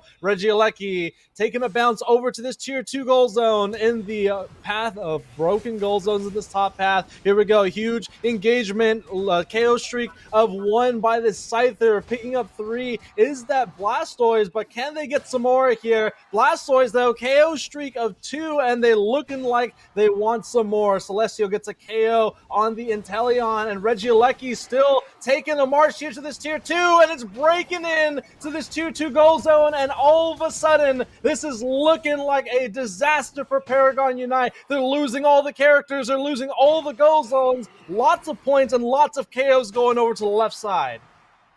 The tables have turned. Comfy Kittens is out for revenge, and they are giving Paragon Unite a taste of their own medicine. Rewind to game one, when Paragon Unite was the one that wiped Comfy Kittens' top path in the mid game, thus forcing Comfy Kittens to prioritize the Alecki going into their main base at Rain, and allowed Paragon Unite to win that game. It was absolutely incredible. And Comfy Kitten has taken a page out of their book, and they are trying to make that same thing happen to Paragon Unite this time. So we'll just have to see if they're able to continue taking this lead that they currently have. They already got a level 13 Dragonite, so that's going to be absolutely massive for their team. A level 13 Blastoise as well. Massive Hydro Typhoon. Hoopa is going to get the confirmed KO on that Blaziken. The plays are happening. About a minute and a half left before the final stretch and 10 seconds left before this Regieleki. So what is most likely going to happen here is that maybe Paragon Unite might try to push the tempo on this Regieleki, because what happens here is that if they are able to at least, start the Regieleki, even if they lose it, they'll still have enough time to take it off of the map with 1 minute left before the final stretch, as we see here. All right, of course, Comfy Kittens wants to extend this time for as long as possible. Unite move from the Inteleon is going to try to get some KOs here. KO streak of 2 for this Blastoise player is going to lock down this Crustle as well. KO going over to the Trevenant. Another KO going over to the Leafeon as well. And even though they tried to start this Regieleki early, Comfy Kittens has shown that they have dominated this top path, not only the offense, but this defense of this Regieleki. 30 seconds left before the Rayquaza spawns on the field. Right now, Paragon Unite is in shambles. They are trying to run down to this top path to make sure they get this Regieleki going to this top path. But of course, Comfy Kittens doing a wonderful job. And here comes the Secure from the Hyper Beam. A Secure from year 1 has once again shown its dominance in year 3. 2 years later, Hyper Beam unfortunately missing there, but the damage has been done. Regieleki going over to the tier 3. Yep, exactly how game one went. It's just the opposite teams this time. And so looks like they are going to just brawl out during the Ray fight. As soon as Ray spawns, Comfy Kitten still with the lead, 299 points, so 117. The Secure is going to go on the side of Paragon Unite, though, by the Scizor, and 3 teammates from Comfy Kittens already wiped off the map. Huge plays coming from Paragon Unite. They just need to get in a few more scores for them to gain the lead, and there it is. But there wasn't a Alecki that went into the main base, but unfortunately Blastoise not able to get there in time to get in those dunks. Paragon Unite still getting in those scores, continuing to pad their lead, and they just have to make sure there's still a minute left in the game, so they want to make sure that Comfy Kittens is not going to be able to get any scores on to their bases, or else it could be game over for Paragon Unite. 1 minute left. This is sudden death here. Oh, they're going to score another huge score in the tier 3 goal zone. 379 now to 299. This is still a 100-point game between the two teams. So Comfy Kittens still has a chance here. Looks like they are posturing themselves for one final push in this bottom path. They have a couple of shields as well. Inteleon is going to extend the lead by an additional 44 points, making it more than a 100-point game. So they need a decent overcap here. But look at this. There is a Blaziken going down here. 12 points from the Hoopa. Can they get some additional scores here? Crustle trying to hold on to this goal zone. Hoopa's going to use their Unite move. Barnwell is going to push the tempo here. Looks like Leafeon's going down. Trevenant going down as well. It looks like their defense is holding strong, and Comfy Kittens is going down, Curly. Oh my gosh, incredible defense coming from Paragon Unite. Absolutely huge plays. That Dragonite was almost able to get their points in. And of course, with Paragon Unite's defense, they just did so well with it. Was able to stop in that score. I'm so sorry, I cannot do math off the top of my head right now, but that could have very well given up their lead. Maybe not quite enough, because math. I don't know. It would have been close though, for sure. But absolutely huge comeback from Paragon Unite, especially given that the Aleki went into their main goal, but Comfy Kitten didn't react to it in time to really get any value off of that. But yeah, that was just such a craziest set that we have seen tonight for sure. Yeah, I have no idea what happened with their secure there on the Rayquaza. I mean, they KO'd the Blaziken, which is their, that the scariest secure on the side of Paragon Unite, but unfortunately they didn't have an answer for the site. They're able to get the confirmation anyway. I know the Dragonite was very low on the top side of the Rayquaza pit and a little bit late on the secure there, but very good for Paragon Unite to make sure they have the composure to get the last hit again on the most important objective. That a good friend of the Unite Battle Hub family loves to say, if there's a ray, there's still a way. And even though that way was a little bit foggy, a little bit clouded, still was able to find their way home. That is Paragon Unite moving on in this series, or I guess in this tournament here. We're going to close out these replays, but I want to see what happened here in the final stretch. We're about the 3-minute mark. We should see the Rayquaza spawning in the next few seconds, but here we see, the Paragon Unite really trying to fight over this Regieleki in the top path, trying to push the tempo to make sure that, someone secures the objective in a timely manner to make sure they have enough time to defend it. Of course, that didn't go their way, and a lot of resources were afforded to this Regieleki. They used their Unite move on the Inteleon. Of course, they're already down a Unite move with Blaziken not having a Unite move. Unfortunately, we didn't see the objective secure there. We see the last defense here by Paragon Unite, and even though Comfy Kittens had all the offensive in the world, they couldn't hold it throughout the rest of the game. Oh my gosh, there it is. A Dragonite almost got in their score, but Bats stopped it just in time before those dunks could go in. That was absolutely insane. Huge plays coming from Paragon Unite. A way to go. But GG's to both teams. The games were incredible. Had me on the edge of my seat, and I hope they had y'all on the edge of your seats as well. Of course, this is a single elimination tournament, so unfortunately, Comfy Kittens and E-Kittens saying an early good night to y'all. But of course, we're still here going to bring you the rest of today's event. We're about halfway through the broadcast. Paragon Unite is going to be moving on forward. Do not go anywhere. We still got a lot of Pokemon Unite left for you, so I'll see you again soon.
And welcome back, everybody. Unite Battle Hub Elite Tour North American Qualifier, day number 1 of 2, and then the last chance qualifier. I think that's all the things we got. Of course, if you're just joining us, Drake Kusan here with you, Caleb Pang, Curly Q on the mic. We've already gone through 2 whole sets. We, of course, got a couple more series to go in today's events. Before we head on to our next game, though, let's talk a little bit about the leaks of Pokemon Unite, huh? Since we do have our resident defender lover, defender main, defender extraordinary here, Curly, we got a battle pass for defenders coming up here.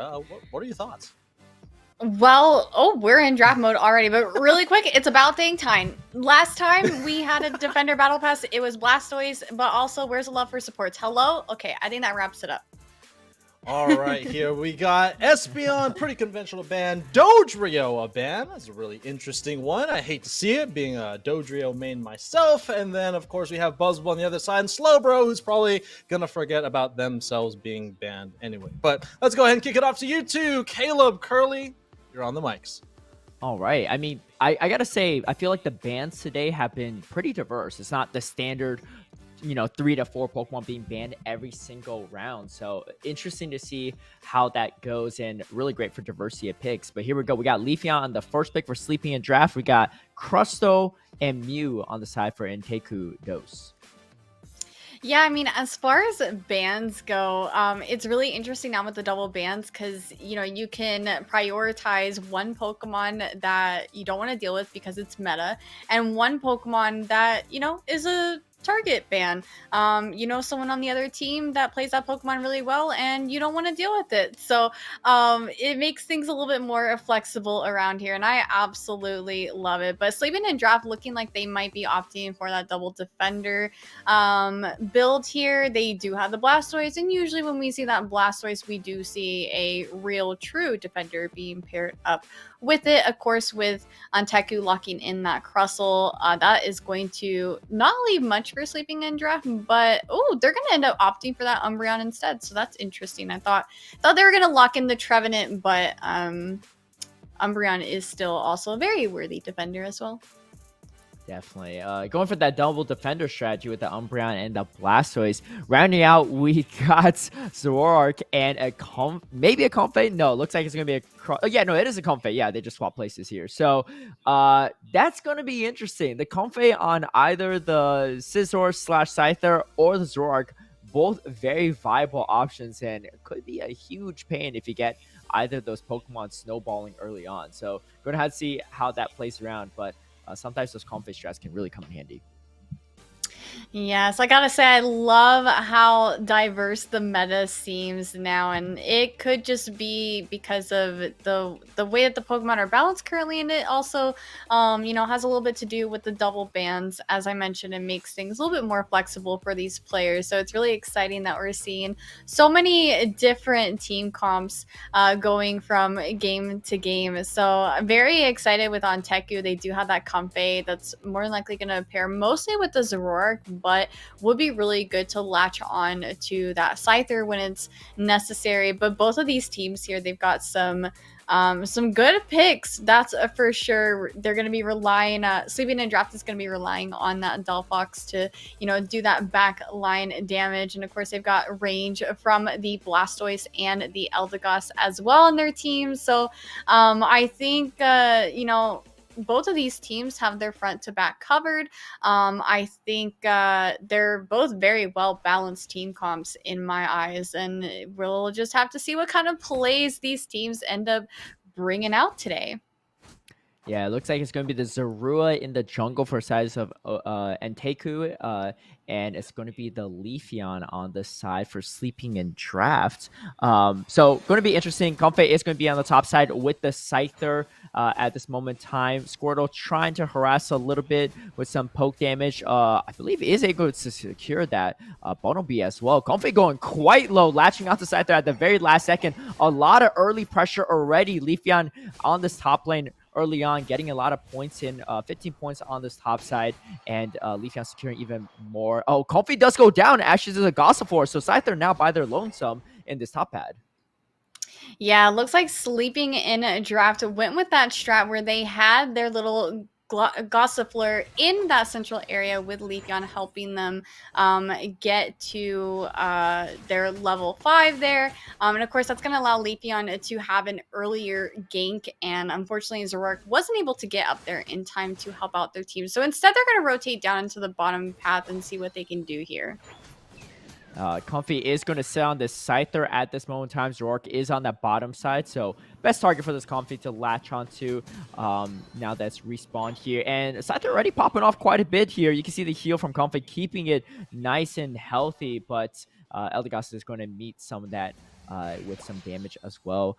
This Umbreon struggling to evolve here, only level 3. I don't know what's going on with that Eevee though. Definitely having a tough time, but finally is going to evolve into that Umbreon. So a little bit of a slow start for the side of Sleeping Draft's Umbreon, but looks like the matchup is kind of even all the way throughout. Zoroark was able to get the bottom side. Here comes on top side with the Comfy on top of it, trying to make something happen here. Ooh, looks like they might be able to get this a pick on the Wartortle. He's trying to pull out all the moves and trying to avoid the inevitable, which there it is. They are going to get knocked out. However, Scyther was knocked out on the side of Onteku, so it is going to be an even trade. But Zoroark is not finished just yet. They do have that Umbreon quite low, but Leafeon does come through with the backup here. And looks like Onteku is also here with the backup as well. Electro Ball to finish off that Leafeon player there, and they're not stopping here because they've got Crustle going in with the Rock Tomb and disrupting and causing as much chaos as it possibly can. They do end up getting that KO on the Eldegoss, and of course that is a free top lane, so they're going to be able to get in as many dunks as they possibly can right now. Yeah, I mean, so far this Zoroark has become a huge pain for Sleeping Draft. Just looks like you can't take him down at all. I mean, just healed up with the conflict constantly and doing so much damage. Look at this Leafeon trying to escape, not able to. Already a 2-level advantage over the opposing jungler. And Zoroark now going for more, going for the jungle farm on the side of Sleeping Draft as well. Just starting to snowball out of control. Level 10 already.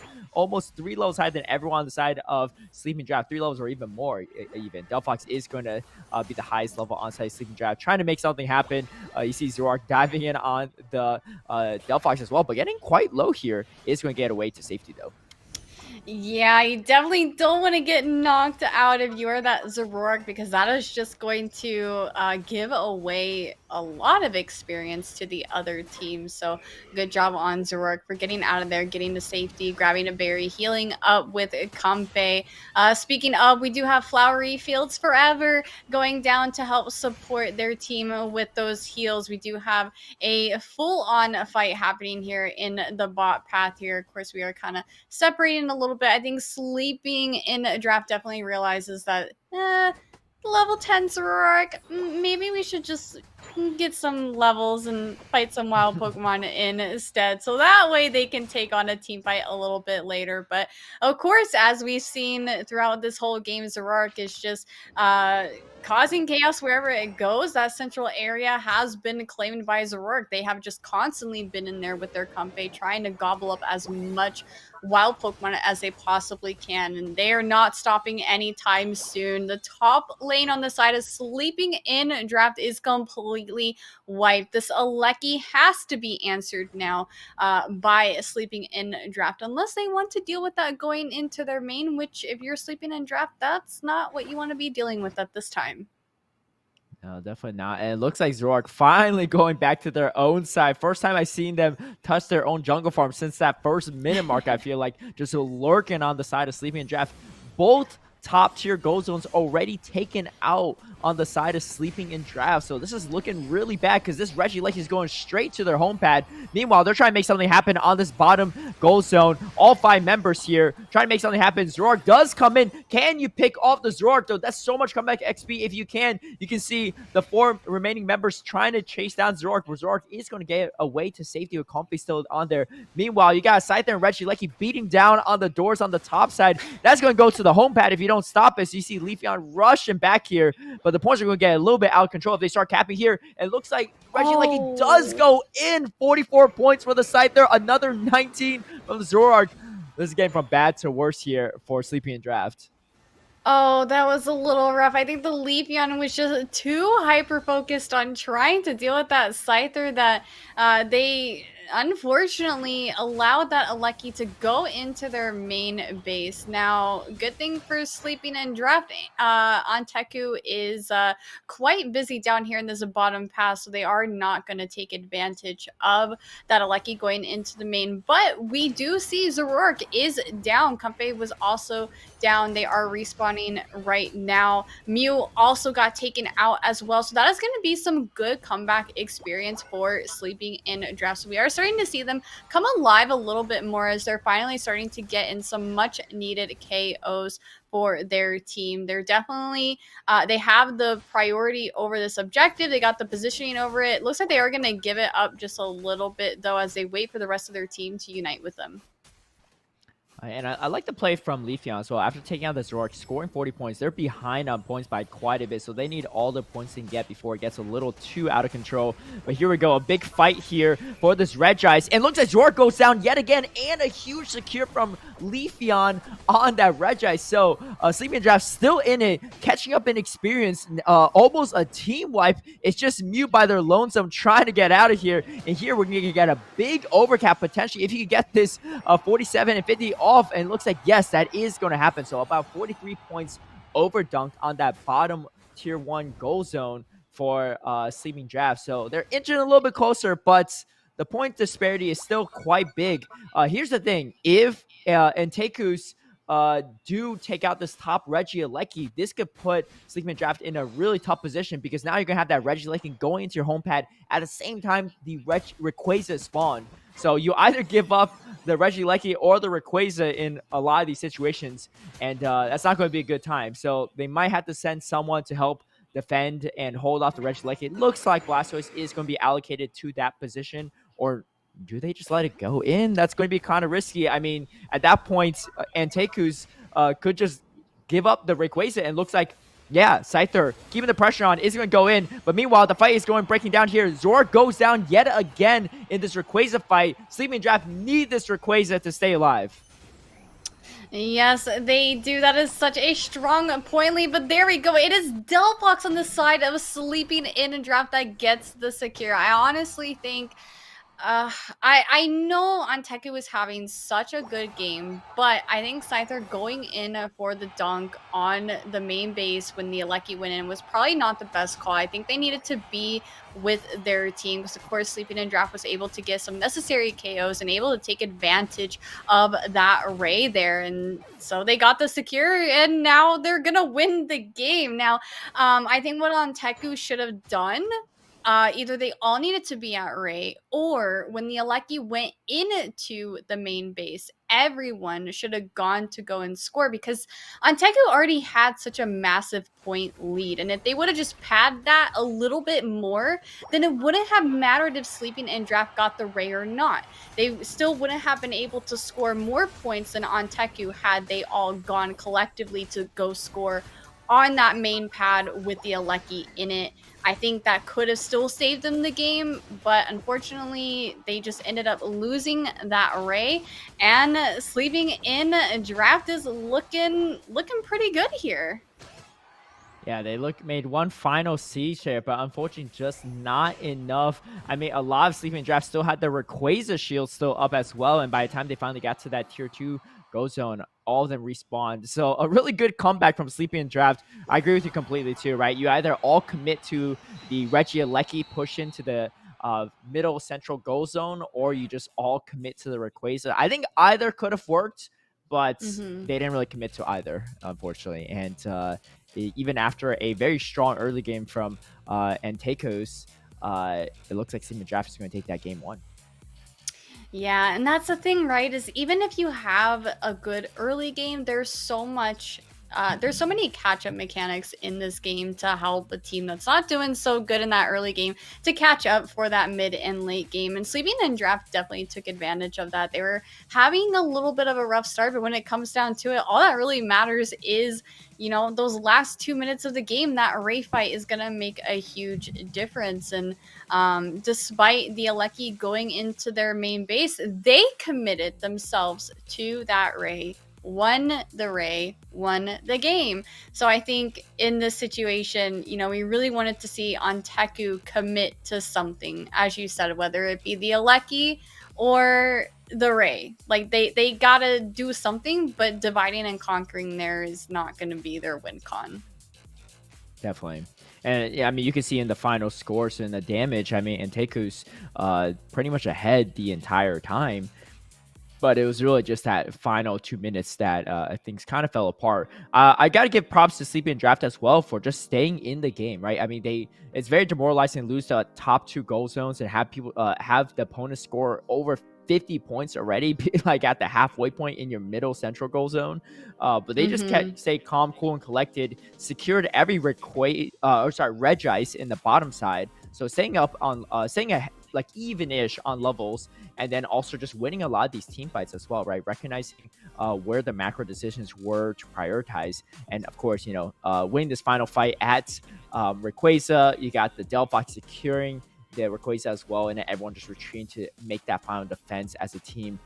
Really well played from Sleepy and Draft after a really tough early game. So props to them, but this is a best of 3. So Anteku definitely played a great game. I'm sure they have a way to kind of rework the script a little bit and try to force a game number 3. Yes, and we'll just have to see what changes they come up with, because I definitely think their team comp was great, especially with that Zoroark and Comfey absolutely popped off, and the Comfey worked really well with the Scyther too. So, it's kind of a 2-for-1 sort of deal for that Comfey. So I don't want to see changes as far as comps go. I want to see changes from Onteku with their decision making. They have to commit. They have to, all agree to do something, even if it's still doesn't get them the dub. We saw during those I almost said replays.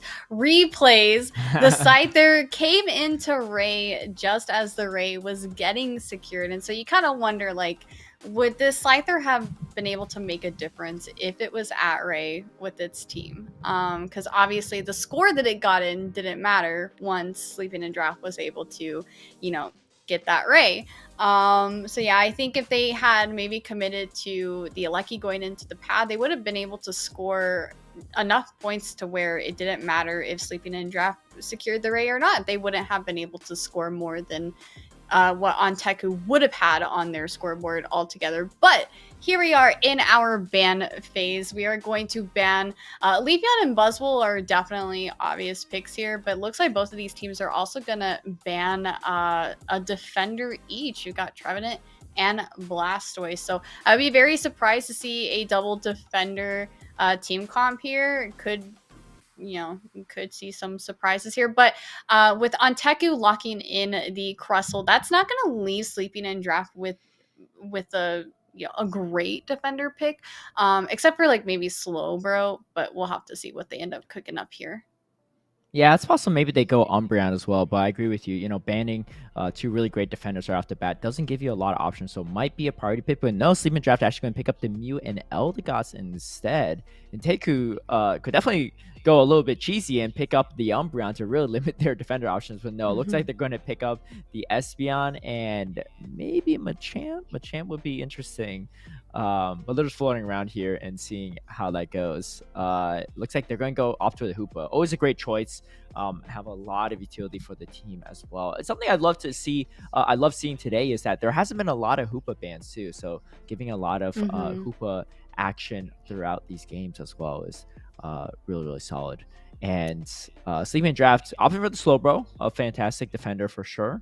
And then going for the Glaceon as well too. A lot of poke damage coming from the side of Sleeping in Draft. I will say, I think Onteku could have waited to secure their Hoopa pick, given that Sleeping in Draft had already secured their support. So the chances of Sleeping in Draft to lock in double support, I think that would, in my opinion, I think that would be unlikely. So I do think the Hoopa pick could have waited a little bit, and they could have prioritized a stronger pick there, but I definitely think the Hoopa is going to work very well with their team. Hoopa is a phenomenal support. I just think maybe we could have waited to lock in that Mon. But nevertheless, here are our picks, and we are going to see an Absol. And I gotta say, any sus, that is a little sus, but I know it can work, and I am so excited to see some Absol gameplay. Yeah, Absol in the right situation could do a lot of damage as well. So we're gonna have to see how that goes with Mimikyu as well. I mean, just diving into your backlines as well and doing so much damage can be quite troublesome. I like the team composition for both teams. You know, they're both, I feel like, fairly standard, right? They have some poke damage, they have defender, they have support. Nothing. I don't think that either teams have kind of overemphasis on one specific role over the others. And both teams know how to play. So let's see how they bring this to game number 2. Sleeping in draft is up 1 game already, best of 3. So they only need 1 more, and Taku definitely needs to win this one to force a game number 3. So we're going to see if they can pull it off or not. No Zoroark, no Comfy this time around, which I think is fine too, because good to switch it up a little bit. You don't want to be too predictable in your strategies. Yes, that's always a good strategy. Throw your team off. Don't let them know what you're gonna do until you do it. So, I definitely think this is more of a traditional kind of team comp for them. I am not the biggest fan of Comfey support in competitive. I don't know why. For me personally, I think I'd rather opt for a support that can kind of, benefit everybody all the time. Like Hoopa with its hyperspace portals, like that doesn't go to just one player. Anybody, as long as they're there, can port, go get HP. And then also Eldegoss too, it doesn't just glue on to one Pokemon. It can help heal the entire team as well. Clefable as well with their AoE heals too. Like, I don't know, just me personally, I like the supports that aren't so much a pocket, so to say. Though I think they did really well between the Comfey and going back and forth between the Zoroark and the Scyther. Obviously, because Zoroark popped off so hard in that early and mid game, so it worked out well for them. But these are the kind of team comps that I really love to see from competitive teams. But here we go. We're kicking off this game. Sleeping in draft on the orange side, on Teku on the purple side. So our teams did switch up. So just keep note of that. And here we go, Caleb. Yeah, it looks like the Absol pick already benefiting Anteku a decent amount, winning that 1v1, pseudo 1v1. They're having a fight on their own side, the Mimikyu versus Absol, so able to take out the Mimikyu in that specific skirmish. And it's going to be an Absol top lane, not an Absol jungle. Looks like they are going to push the Absol and Hoopa quite far back, taking out both before they can be sent back to the hyperspace. So really great work from Sleeping Draft to put on the pressure, recognizing it's like we need to take them out right now before they go back and be fully healed up. So a lot of early pressure on this top lane so far. You see Glaceon was there on the top side, and now Espeon, the jungler on Enteku's side, putting out quite a bit of damage as well. Store-powered Espeon. Meanwhile, Mimikyu getting some caps off on the top side. And Teku is looking pretty good. I mean, both of these teams are looking pretty good in this early game, though. Sleeping in Draft does have a small, tiny point lead, but on Teku really bringing the heat as they do get that KO on the Eldegoss. But we are trading picks here. We got Mimikyu jumping in. They are going to get the KO on the Delphox and the Hoopa. It's a 2 KO streak, and this Mimikyu is determined to get in some dunks. So that is an early tier 1 break. That's going to be huge for Sleeping in Draft. However, that does open up on Teku to some wild Pokemon, so they're going to utilize that lane of wild Pokemon to get in some more experience. It looks like they're going to give that to Absol, so I think that's a very, very smart, as the rest of them deal with this Aleki on the map here. And unless Oof, unless we could see a solar beam steal there, which we did not. That is going to go to Anteku. Meanwhile, we got Regirock in the bottom path. Crustle just trying to buy as much time as they possibly can. They might have to try to go in for a steal here, or they might just have to give it up, especially because their HP is getting a little bit on the low side. Yeah, it looks like Anteku is going to focus on the top pad instead with the Regieleki. They do break that top tier 1 goal zone on the side of Sleeping in Draft for the trade of the Regirock. Decent trade back and forth for those objectives. Both teams losing their top tier 1 pads, but maintaining the tier 1 goal zones on the bottom side. Positioning is looking pretty aggressive for Sleeping in Draft, trying to poach in on some of the farm on the side of Nteku, but they gotta be careful because they're starting to get pinched off. Slowbro is gonna be met by the Delphox and the Crusto, but Mew is there for backup with Solar Beam. You can see the Fire Spin and Fire Blast coming out from Delphox, trying to poke away from range. Looks like all 5 members of Sleeping in Draft is here on his bomb pad. Really great recognition from Nteku with the absolute scoring 40 points up on top, uncontested. And here we see Sleeping in Draft trying to respond with their own points. Unite from Glaceon does come out. They're trying to take out the Mimikyu. Mimikyu is going to take out the Hoopa, though, instead.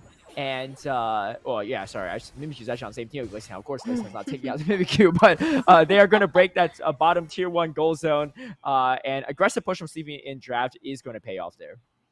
Huge push from Sleeping in Draft. They got the vision that they needed as soon as they saw Absol going in for that tier 2 score. Sleeping in Draft knew they can make something happen, and they sure did make it happen. They pushed on that tier 1, they broke it, and I think that is exactly what you want to do when you're going up against a team that has Hoopa. You get rid of those tier 1s and try to make it a little bit more difficult for Hoopa to maneuver their teammates to and from top and bottom lane. So that's going to make it a little bit more difficult for them to fully perform their job the way that they need to. But Hoopa is still obviously very valuable with the hyperspace portals for healing. So not a total nerf onto that Hoopa, but it is going to make the mobility a little bit rougher, trying to organize their teams to and from the pathing here. But there is a Reg Ice in the bottom path here, and it is a chipping away. It's going to get secured by the Glaceon there. Of course, Anteku not really set up or ready for that objective, so they kind of just have to give that one up. But meanwhile, in the top path, we got Mew and Mimikyu wiped off the map. We got 2 teammates trying to defend against the Aleki. Meanwhile, Crustle and Absol making some plays in the bot paths. Not a huge overcap. I believe it's only an overcap of 3, but of course, you know, a break is a break. That is going to open up their side of the map with some more wild Pokemon for Sleeping in Draft. And Anteku does take the point lead with those sneaky little backcaps that they were doing while Sleeping in Draft was occupied by that Aleki. So this is still anybody's game, especially when you look at the levels too. I mean, they're pretty even, but we are seeing the 13 on that Espeon and Absol. The Delphox being level 12 as well, almost to their level 13. So, you know, Anteku is looking very healthy in this game too. Definitely a very even game. I mean, points wise, not that huge of a difference. A little, just under 50 points differential here, or actually a little over 50 points, I should say. But yeah, the fights are going back and forth. Some final knockouts right before a huge secure from the Absolute to finish off that Mew. But there's still plenty of time for respawn timers here. So I think everyone just trying to get their final level spikes. We see 13 on the Mimikyu, 13 on the Espeon. Actually, the low advantage is starting to look a little bit more in favor of Nteku. But do they go for this final Regieleki? I think they do. Put some pressure, map pressure on against Sleeping in Draft. It looks like Sleeping in Draft trying to poke in here, maybe trying to go for Soul Beam Secure. Can they do it? No, not quite. A little bit early there, but probably some Fog of War to make it a little bit harder to even go for that snipe.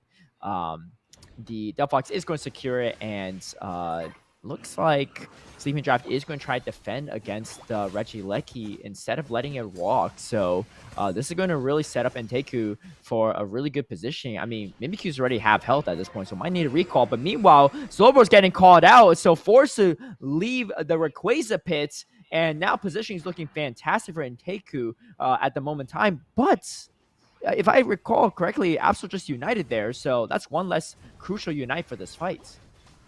Yeah, sleeping in draft is holding on to those Unite moves very patiently, and I think that is a good call. I say that as Mimikyu does utilize their Unite move. We do have Espeon and Hoopa getting knocked out as well. 2 down on the side of sleeping in draft as well. We got Eldegoss and Mimikyu being taken out. Almost a near team wipe, though, from sleeping in draft against on Teku. So this array is theirs. Delphox is kind of a little bit of a wave. They can burn this in time. They can get the secure and win this game. Oh, but Delphox in the picture as well as Hoopa standing by, but they were just not ready for that secure. It's going to go to sleeping in draft. And basically on Teku wants to try to demolish those ray shields as quickly as they possibly can.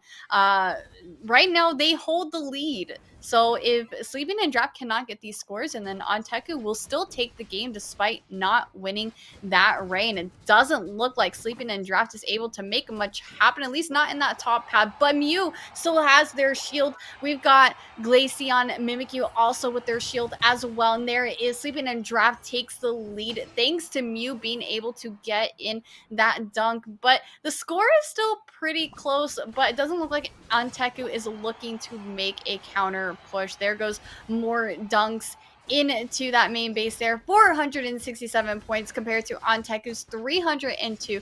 Anteku needs to win this game if they want to send this into a game 3, but with less than 10 seconds left in the game, looks like this is a sweep. Yeah, I mean, unless they can make something happen in this final second, no, it is not going to be able to happen. Eldegoss and Glaceon holding it off on the defense there. So a fantastic final fight for Sleeping in Draft at that Rayquaza pit. And I think it really started off the positioning from Enteku, fantastic, right? But the problem is, I think, I don't know if I necessarily agree with the Absol uniting for mostly on the Slowbro and I believe the Eldegoss, right, on the side of Sleeping in Draft. So not really where you want to target most of that damage. And on top of that, you didn't really take out the Slowbro and Eldegoss either. So they just reset. They come back in full health. They have the Unite advantage. And I believe Maki's Espeon also didn't even get their Unite off in that first initial Rayquaza fight too. So really good patience from Sleeping Draft to hold on to Unites, reset, come back in full health, and then maybe even recognizing, oh, they're down absolute Unite. That's pretty huge for us. We could take this fight and win it. And that's exactly what they did. Really well played by Sleeping in Draft in both games, especially in the final minutes of both games to secure it. And we see, top damage on the Glaceon. But again, the top damage of the game is on the side of Enteku, but just unfortunately not able to secure it in the final fights.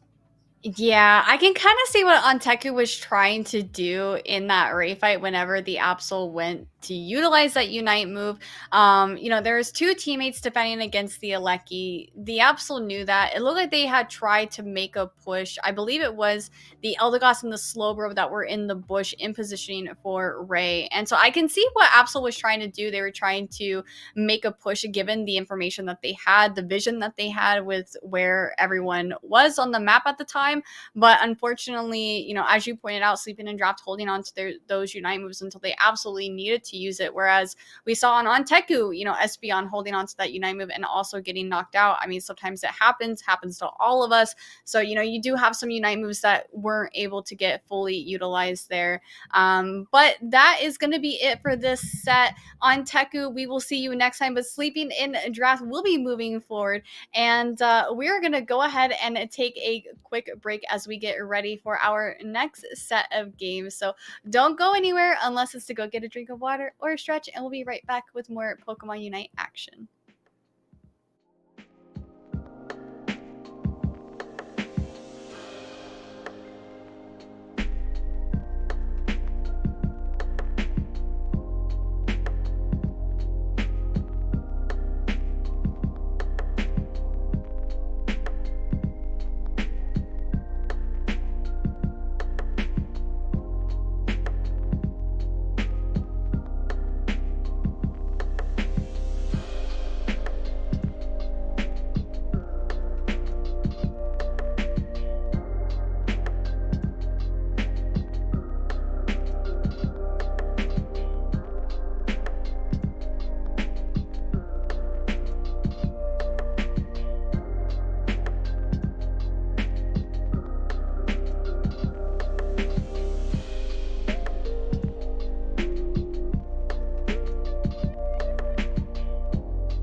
Hello, everybody, and welcome back to Unite Battle Hub Elite Tour. I am your commentator, Curly Q, with Caleb and Draku.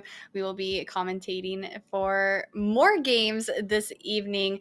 But what an incredible set of games that we have all witnessed so far tonight. Draku, do you have anything to say about what happened in that last set? Clearly, sleeping in draft may have maybe not the best draft because they were sleeping in draft, but they were definitely awake during the Rayquaza. I gotta say that much. Oh, absolutely. So we are just about to get into our next set of games. And boy, do we have a treat for y'all because it is Luminosity versus Sleeping in Draft. So we just witnessed a bunch of games from Sleeping in Draft. And now we're going to be watching them face the number 1 seed Luminosity, which does have some different teammates on it that you guys will see here soon. We do know Overlord is also playing on this team, but there are also some other names that you guys are going to see here soon as we get into the draft phase. Caleb, going into this next set of games, do you have any expectations? Yeah, I mean, the number 1 seed for a reason. They also went 2-0 against every one of their opponents so far. But you know what other team also went 2-0 in every single round leading up to this? Sleeping in Draft. So maybe someone's not going to be undefeated after these next few games. Sleeping in Draft, definitely the underdogs here, but they're going to do their best to maybe upset some of these big name players on the left-hand side of Luminosity. Yeah, definitely. Yeah, I think that Dodrio ban is definitely an Overlord ban there for sure. Draco, what do you have to say? I gotta say, this is gonna be an exciting game. Of course, there have been whispers about this new Luminosity team having picked up both JL and Joey from Alter Ego. Of course, Otter has been kind of moving around different teams. They were a part of Team YT when TTV dissolved, and Lutano was the same thing when TTV dissolved, moved over to GT, and some are even saying that Luminosity is trying to build another super team in North America, and of course they have a lot of expectations for them, and of course using this event today as maybe a kind of a barometer test for how this team is going to do for this weekend. Alrighty, well, I'm going to go ahead and step away and let Draku and Caleb take it away. Hope y'all enjoyed the matches and good luck to both teams. All right. Thank you, Curly. And we got picks already coming in so far. We got Buzzwole, first pick for Luminosity. We got Response of Blastoise and Eldegoss on the side of Sleeping in Draft. And we get a Mew secure as well, Mew Trevenant. So a pretty standard looking team so far for Luminosity. Probably similar for Sleeping in Draft for the time being, unless they decide to go with a Gyarados pick. But so far, Gyarados is 0-1 in today's tournament, to my own dismay too. But we get Zoroark picked up for the side of Sleeping in Drafts. Please don't pick Miraidon. It is unfortunately banned for this tournament, so that'll be a game loss if that happens. Zoroark pick here, especially when Overlord is on the enemy team. Not necessarily because it's a Buzzwole that Overlord is playing, but some would argue that Overlord might be one of the best Zoroarks in the world. But a Zoroark player going into this team composition, it's great to see 2 attackers on the other team, but it's going to be a little bit difficult to lock down something like a Mew, and then of course Lutano on the Glaceon has the snow warning, or the I forget the name of the passive ability for Glaceon, but it's going to be a little bit difficult to lock down these 2 attackers on the enemy team. And of course they have a lot of crowd control in the form of Joey on their Trevenant and Buzzwole for Overlord. So we'll see how this game goes here. In terms of the success in this draft, it looks like Sleeping in Draft might have maybe taken a nap here. I want to give Luminosity the advantage in their team composition, and it's a little bit scary to see some of these characters being played by some of the players in the North America region that I would say are almost pioneers for these characters. We all know that Joey has done spectacular things on that Trevenant, and of course Otter doing a splendid job in that bottom lane as a Mew player themselves. Yeah, Luminosity's not messing around. I mean, they are picking the right Pokemon for the right players as well. We don't see some random Cinderace pick or Tyranitar, something really off meta, really spicy that probably wouldn't win them games even against teams that might be not Mhm. to their level. But yeah, they look like they're going full try hard mode and they're trying to take a quick 2-0 victory over Sleeping Draft. Let's see if Sleeping Draft can say something about that though. Like you said, Sleeping Draft played fantastic in the final 2 minutes of both of the previous games against Antekus. So we're gonna see if they can pull it off against Luminosity. But these are some big names Mhm. and big name players with a good team. So it's gonna be a tough one.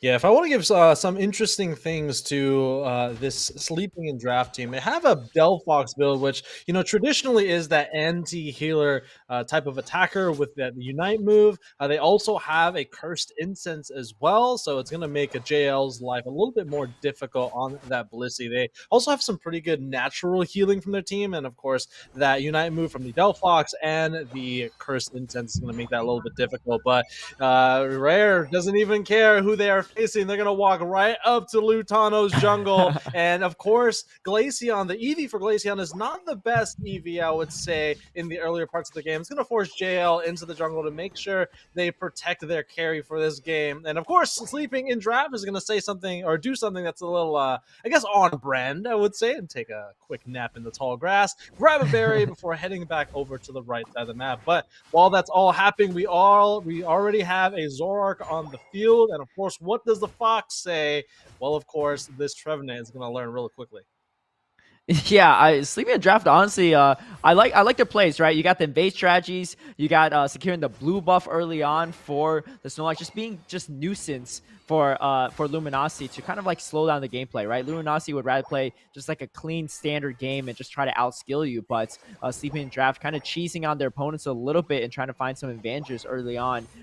Looks like they're going to focus most of their energy on this bottom side. Snorlax finally goes down to the Phantom, but the Zoroark is going to start capping some points. And Fennekin is going to secure some of the birds as well. And you see Lutano with a counter invade. I like the strategy as well, stealing some of that farm back that he was missing early on. Overlord and the Buzzwole going to skirmish around here, and it looks like they do take out the Gossiflora and the War Turtle. Both knockouts going actually onto the side of the Blissey, JL's Blissey, kind of a little bit unfortunate. Probably wanted that to go onto the Buzzwole, but either way, they'll take it. And a lot of points already going down on that top tier 1 goal zone. Yeah, it's getting a little bit scary here in the top path. JL does get scrambled by the Zoroark, but during that entire time, level 7 on the Buzzwole, so it does now have access to its secondary ability, that is Smackdown, the abilities that are normally paired with each other, and most likely this Buzzwole has a number of stacks to its name. Zoroark, though, doing a really good job at stacking itself in this bottom path. Already level 8 before the 720 Swablues and Altaria spawn on the field. Looks like teams are starting to navigate their way to this bottom path. JL taking the long way around through the central area, and same thing as we always have seen. War Turtle and Buzzwole hanging out in the top path. We do see the Zoroark go down in this bottom path. It is going to give Lutano all of that experience. Otter is almost level 8 as well, so might have 2 Unite moves on ready to go here as Registeel spawns on the map, and it looks like Zoroark right now nowhere to be found. Yeah, Zork maybe grabbing one final buff before joining in for the fight. Does get level 9 now for this fight. It is going to be a juicy Registeel as well. So looks like Steven Draft is going to try to rip this down. Luminosity positioning for maybe a snipe here. Let's see if they could go for the engage. Mew is on the top side. Oh, and a huge secure by Joey on the Trevin. The Woodhammer just claps the Registeel, takes it down. Trevenant is going to go down, but the objective has been secured. And meanwhile, you see Overlord with 30 points on the top side. Mew with 5 points as well. Sleeping Draft trying to make something happen here after not getting that Registeel. And looks like they are going to grab Lutano. Big knockout there for the side of Sleeping and Draft. And then they get the Blissey as well. So not all is lost. Points are fairly similar at this moment in time. And then we see Overlord actually joining in the fight on this bottom side. Mew is going to take out that Blastoise though and score some more points. Yeah, if there's one thing that Sleeping in Draft is doing pretty well is that they're making sure they're taking the advantages in team fights where it's not a 5v5 situation, all right? So they're pooling together here to make sure they try to stay alive as best as possible. But the one thing that I am worried about is when Overlord joins these team fights. Already KO streak of 2 for the Buzzwole, another KO going into Otter as well. So, they've always faced each other in a lot of competitive events, and now we're seeing something that we haven't seen in the last 3 years of Unite. Some of the big top contenders starting to perform with each other instead of against each other. And we're already seeing it here in game number 1 as LG is looking real strong. 174 to 113. They've already taken every objective on the map. Overlord trying to put this Snorlax to sleep in the bottom path while the rest of the team walks the Selecki to the top. Tier 2 goal zone. Let's see what they can do with it. Unite move from the Delphox is going to go into this tall grass. Is not going to find anyone in that grass, though.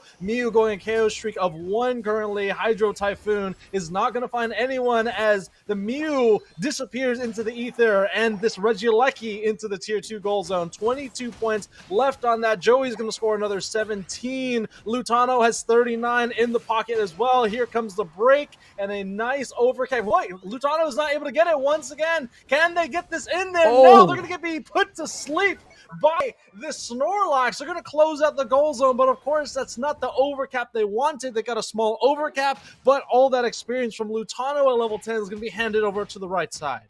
Yeah, I mean, you could tell too. I believe JL on the Blissey was trying to give Lutano the opportunity to cap there, but fantastic defense from Sleeping Draft, preventing that overdunks to limit it to just maybe 5 or so points.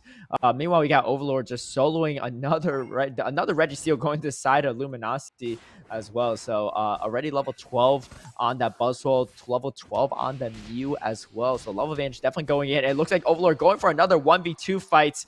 Snorlax is going to go to sleep here, but you don't really want to sleep on Overlord, and he is going to eject to go for secure, forcing the Eldegoss Unite. Really great to get out there too, and it looks like more reinforcements are coming, but Overlord in this Buzzwole is not afraid. Support from the Blissey is here as well, but unfortunately not able to actually break this tier 1 goal zone for on the side of Sleeping in Draft. A really great defense, and Overlord finally does go down too. So a great defense from Sleeping in Draft to kind of stop the Buzzwole bullying. Sleeping in Draft trying to make some moves on this tier 2 goal zone, but take a look at that top path, Caleb. Not a tier 1, not a tier 2 on the side of Sleeping in Draft. And of course, there is a Regieleki, and Overlord sees exactly the play here. Their win condition is on the map with the Regieleki spawning. 1 minute left with Luminosity actually making a play in this bottom path. There is a full 50-point pocket in Lutano's coat there in the hollow air. Let's see if they're able to actually get those points in the goal zone. Right now, the Snorlax is about to be put to sleep as well. Same thing with the Delphox. They're going to take a nap off in Celadon City as they get put in the Pokemon Center by Luminosity. Can they get something going here? Looks like Overlord is going to start this objective in the top path. It doesn't have the best rip, but with nobody there, Overlord is going to take that objective for themselves, sending that over to the tier 3. And while this skirmish is happening in the bottom path, 15 seconds left, and Aleki going to their main goal zone in a big brawl here with a lot of Unite moves. Mew is going to go into the ether, into that Mirage. The Zoroark actually uses their Unite move pretty early on, so their best form of secure Caleb is already off the field. Yeah, I mean, it's such a weird fight, too, because Regieleki is going into the central pad now, but the Blissey goes down. It looks like Sleeping Draft trying to put on defense here. Zoroark is going to go down to Lutano, though. Overlord's getting dangerously low. Can he get out, get some heal here? And no, Overlord does go down as well. You got both defenders still up for Sleeping in Draft, so a decent amount sustain. Lutano just ripping apart the Rayquaza, though, and is going to secure a triple knockout. That's going to be, no, not for Mew is going to take that one. Otter's going to say, you know what, I want a piece of this action as well. And here we go, almost full pockets for these members, and you see the forfeit, the surrender from Sleeping in Draft at that fight. Wow, that actually came pretty close in the end there, but Lutano, eyes on the prize, secures the Rayquaza amidst that fight, knowing, you know what, I got all the damage here, right? We got 2 defenders, we got an Eldegoss. I'm not worried here. I know I can secure this and clutch it up for my team, and that's exactly what he did in that final Rayquaza fight. The TTV boys are making a statement here as their team dissolved about a month ago now, finding new home in Luminosity, getting a KO streak of 3 and a KO streak for 2, respectively, for both Lutano and Otter in the end game there. Of course, though, that is not the whole story, as Luminosity, as you can see with the scoreline, has been in the driver's seat throughout the entire game. 10 KOs for Otter, an 80,000 damage. I believe that was 8 KOs for Lutano as well. And, still, the damage numbers don't tell the whole story. It looks like the Zoroark actually your damage leader of the game, but of course, whoever gets the Ray most likely gets the win at the end of the game. And this is most likely going to be a nice highlight reel for the newly formed Luminosity team. But, halfway through the game, or I guess the quarter way through the game, I did like how Sleeping and Draft really started to play together. But of course, as Overlord does, even if a team is balanced against each other, adding Overlord to the equation really tips the scale in any team that he's on. Yeah, I mean, I gotta say, props to Sleeping Draft too, keeping it pretty close. I mean, even in that final fight, they took out Overlord. They won that bottom fight right before Rayquaza, and they lost to Regieleki pushing into their central goal zone, but Luminosity didn't really take advantage of that. So I think if the Zoroark maybe held on to the Unite still going to that fight, and then a lot of the members of Sleeping Draft were a little bit chunk going into that Rayquaza fight. If they had more HP going into that, that could have been a much closer situation. And really, if Lucan didn't secure that Rayquaza, that could be a whole different story as well. So a really good attempt to kind of win that game from Sleeping Draft. Definitely could put up a fight against Luminosity still, even against some of these big name players, some of these world champs, even previous world champs. So we're going to see how they make that adjustment for game 2. But what I really like about Sleeping Draft is how they play that early game, right? Just be a nuisance, right? Have the Snorlax invade, secure some of the buffs, Lutano, right? So he can't get as much advantage, and just like roam map and just cause some havoc throughout. And they kind of let do his thing a little bit, but in a way they kept Overlord out of the team fights. And they said, all right, you can secure the Registeel if you want to. You can secure the Regieleki. We're just gonna go 5v4 against the rest of your team, or 4v3 or whatever, depending on the and try to find advantages there. So I think some decent macro decisions from Sleeping Draft, but just fell a little bit apart in that final fight. Yeah, we're seeing kind of what I was saying earlier on in the broadcast today, this prioritization of this top path. Overlord, of course, was staying in the top path for most of this first game, and you see what happens when you leave a Buzzwole kind of by themselves. They join a team fight, and they can be so impactful and swaying those team fights in your team's favor. And then of course, losing your tier 1 and tier 2, we know this since year 1. Rotom wasn't the best objective, but we're seeing it here as the meta evolves. Teams are prioritizing to make sure the top path Regieleki has similar value to the bottom path Reggie that you roulette down in the southern part of the map. But in terms of adjustments, of course, I would want the jungler to pay a little bit more attention to this top path to make sure that the character that is the carry in the top path from the other team doesn't get a whole lot of level lead against your team. And that was the Blastoise. And of course, we know it's always been this tale of two cities between the Buzzwole and the Blastoise, always duking it out in the top path, and unfortunately Buzzwole usually wins quite frequently. So try to give some love to the Wartortle. It does evolve now at level 7 instead of level 9, but that tale. You don't want to see a Wartortle sitting at level 5 for 4 minutes of the game. That's true. Yeah, been there before. It's not a fun time. So gonna have to see how that goes. I mean, you are matched up against Overlord in that top path as well. So even if you're not Wartortle or Blast or something else, it is not necessarily the easiest of objectives. But fantastic game, honestly, from starting, prioritizing where they need to, not letting the invades phase them, and saying, what, if we lose, we're gonna grab the objectives. And I think, looking back on it, I think they grabbed the vast majority of objectives, right? They got both Registeel. They got maybe, I think, 2 of the Regielekis, and obviously they got the Rayquazas. So just, focusing on their macro, securing the objectives, getting the points, breaking both goal zones early on, top side, putting a lot of pressure against Sleeping Drafts. though, point where they just are too far behind to catch up. So we're going to see how they draft in game number 2. Do you think we see any respect bands here going into game number 2? I feel like Luminosity, they have a very deep roster. They could just kind of play with anything that they're given. Yeah, there's so many different carries on this team, and they've been all-stars in all the teams that they've been a part of. But we are going to take a quick break. I know we just got into the first game, but we're going to go ahead and deal with some technical difficulties. So don't go anywhere. Game number 2 between Luminosity, Sleeping Draft. We'll be right back.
Hello, everybody, and welcome back to the Unite Battle Hub Elite Tour Tournament. We are your commentators, Curly Q, Draku, and Caleb for this evening. Now, we apologize for the wait, but we do have some unfortunate news.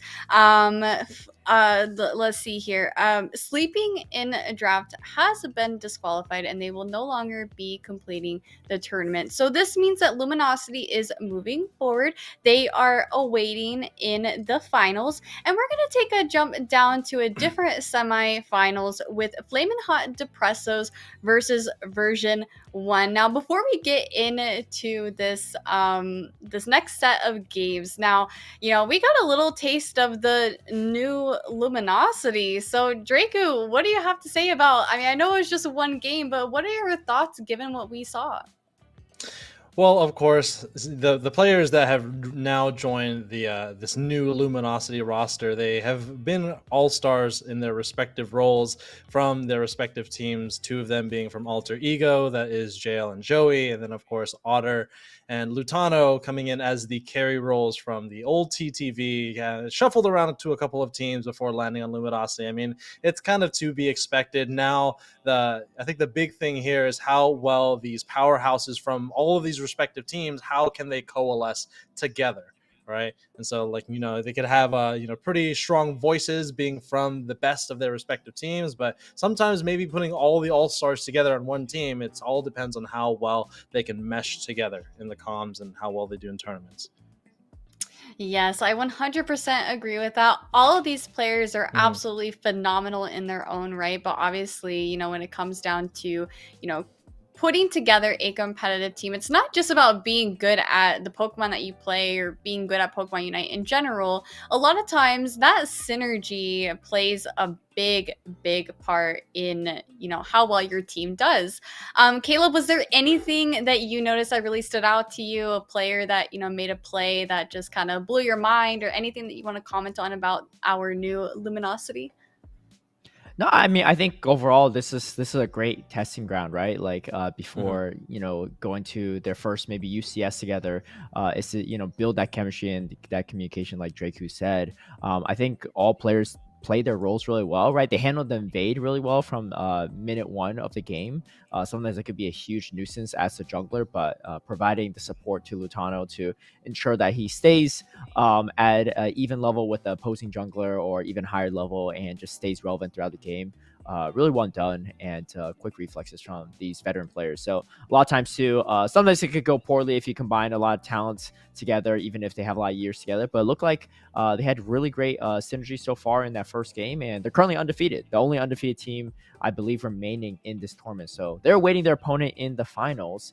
But the fun part is we get to see the two potential opponents in the semifinals now and see who was going to challenge these juggernauts. Yes, and we talked a lot about how much talent there is on Luminosity, but there's also a ton of talent between these two teams, Flamin' Hot Depressos and version 1. And of course, we've seen these two teams quite often over here at the Unite Battle Hub channel. So, Draku, any thoughts on these two teams before we get our draft going? Yeah, so we saw version 1 earlier on today, I believe in the first game, where we saw Relentless do so well on the side there. So, if anything, Flaming Hot Depressos has to keep that player on lock. The funny thing, I say lock because they actually have someone named Lock on version 1. But of course, Flaming Hot Depresso is a little bit different than Luminosity, who just put their team together. Flaming Hot Depressos is quite the opposite, right? They have been playing with each other for quite a long period of time. They used to be called Flaming Hot Dodrios, but unfortunately there was a little bit of a rule change in terms of how the naming scheme goes and naming your team after Pokemon. But don't talk to me about the Comfy Kittens. This has to do with UCS. But Flaming Hot Depressos, they have been playing with each other for quite a number of months now, maybe even years in terms of UCS lifetimes. And so you have a team that has maybe been put together rather recently, that is version 1, versus a team that's been playing together for quite a long time. And so Flaming Hot Depressos, they have the chemistry together. They know how to play with each other, and of course they got against a lot of other teams. So this is going to be a game of chemistry versus a team that has just been formed. Alrighty, well, I'm gonna go ahead and step back and let Draku and Caleb take it away with their analysis of what is happening in this draft mode. Everybody, please enjoy the game and best of luck to both teams. All right, thank you, Curly. And we see a band's coming out already, and it's going to be Blastoise, Trevenant, Zera, and the Slowbro. So some interesting bands here for sure, especially the Zera band. But we have Leafeon and Buzzwole as the first two picks for the side of version 1. Probably Relentless going to be on that Leafeon, and we can see Hoopa, Umbreon, and Espeon for the side of Flamin' Hot Depressos. Yeah, pretty conventional picks for both teams. I think maybe the Zera ban was because of this last player number 5 on Flaming Hot Depressors. Their name is Zeratian or Zeration. I'm not sure how to pronounce the name. We're going to go with Zeration, but maybe this Zeration player is, a one-trick Zeraora player, but Caleb, am I seeing this correctly? Is that a last pick Cinderace? A 4-5 Pikachu Cinderace pick? This is kind of an insane last pick here for Flaming Hot Depressos. Cinderace is a character that is rather difficult to play. You kind of need your levels to be higher than the enemy team as an attack damage carry. But Cinderace did really well in year number 1. I know there's kind of a lot of memes around Cinderace players in year 2 and year 3 and throughout the lifetime Pokemon Unite. But I guess we could talk a little bit about this Pikachu. Pikachu recently got a pair of buffs on its crowd control abilities, that is Volt Tackle and Electro Ball, having a little bit more damage to those abilities specifically. They do really well against teams that have pretty decent dive. Looking at version 1, there is at least 2 characters that have a significant amount of dive to their name. That is that Buzzwole, but more importantly, that Leafeon. So maybe this Pikachu pick is a counter pick to Leafeon, but of course, going the other way, Leafeon likes what they see on the enemy team. They got 3 very squishy attackers in the form of that Espeon, Pikachu, and then that Cinderace too. So it's going to be a little bit difficult to lock down this Leafeon. But if they can, then maybe. But once again, this is Relentless that we're talking about. We saw them cook in game or series number 1 with that Scyther and with that Blaziken as well. So it's going to be a big task, but see Flaming Hot Depressos can make a little bit of depression out of the other team. Yeah, we're gonna see if they could do it. I don't know if Cinderace is the key for it. As a previous Cinderace 1-trick, I went from a 1-trick to a 0-trick because it stopped being relevant for a while. But maybe Flaming Hot Depressos have something else up their sleeve. Definitely a very interesting draft for them for sure. But here we go. Obviously, we have the Score Bunny going into that jungle side, and we have the Hoopa and Pikachu actually going onto that top side. Double EVs in this bottom lane, and Relentless is going to be the jungler, actually splitting some of the buffs here between Locke and the Leafeon on Relentless. I like that call a lot. Get those evolutions up for both of them pretty early on. And here we got Dark Blue on the side of and the Gossifleur for Wailord on this top side. You see Relentless already going to help out this top pad here, trying to get this Buzzwole online, lurking in the bushes with that red buff. Here it goes. It's going to go in, try to burst down this Pikachu. Pikachu's going to go down real quick. Even if they buffed some of the CC for Pikachu, not able to get any of it off. And then now we got Reboot here, trying to slow down his Buzzwole, actually really burning through and taking out the Buzzwole. But does Reboot survive? And just barely survives as well.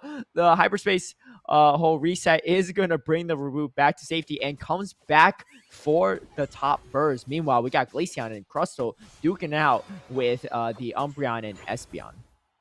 Yeah, it looks like this bottom path is stalemated currently. Level 4s on the defenders, level 5s on the respective attackers.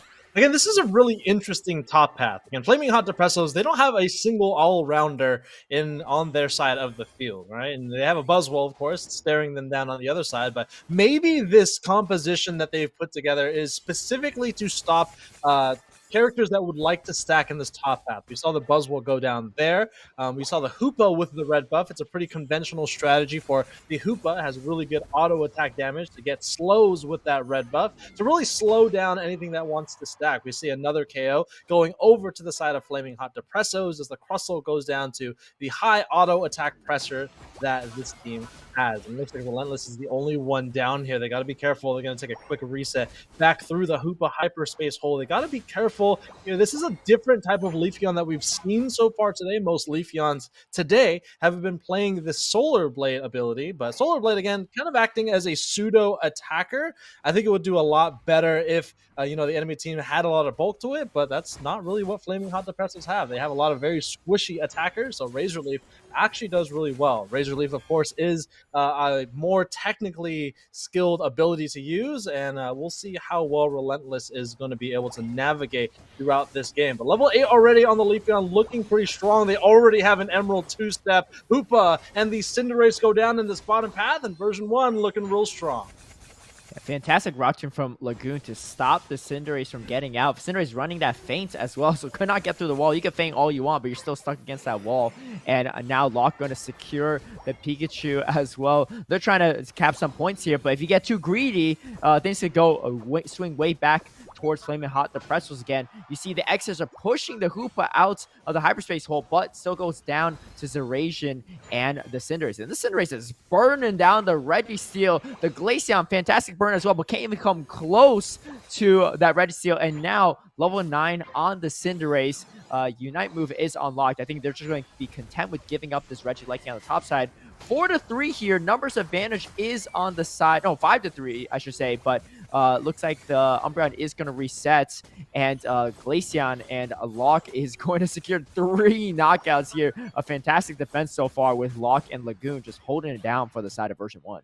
Yeah, they have so much DPS in the middle range with that Icicle Spear. 40 points in that top path to break the goal zone, and then Dark Blue's going to go for a second score of 40 points on the tier 2. Grab a KO as well. Hoopa is coming in for the reinforcement because, kind of similar to the Luminosity game, leaving a Buzzwole by themselves. Take a look at this, already level 11. Level 11 is one of the best power spikes in the game for any character in the game. It allows you to get some really insane resets with the superpower smackdown into another superpower, an insane amount of damage and an insane amount of crowd control onto the character that you use that on. And level 11 on the Buzzwole is real scary if your highest level is level 10 on the Cinderace.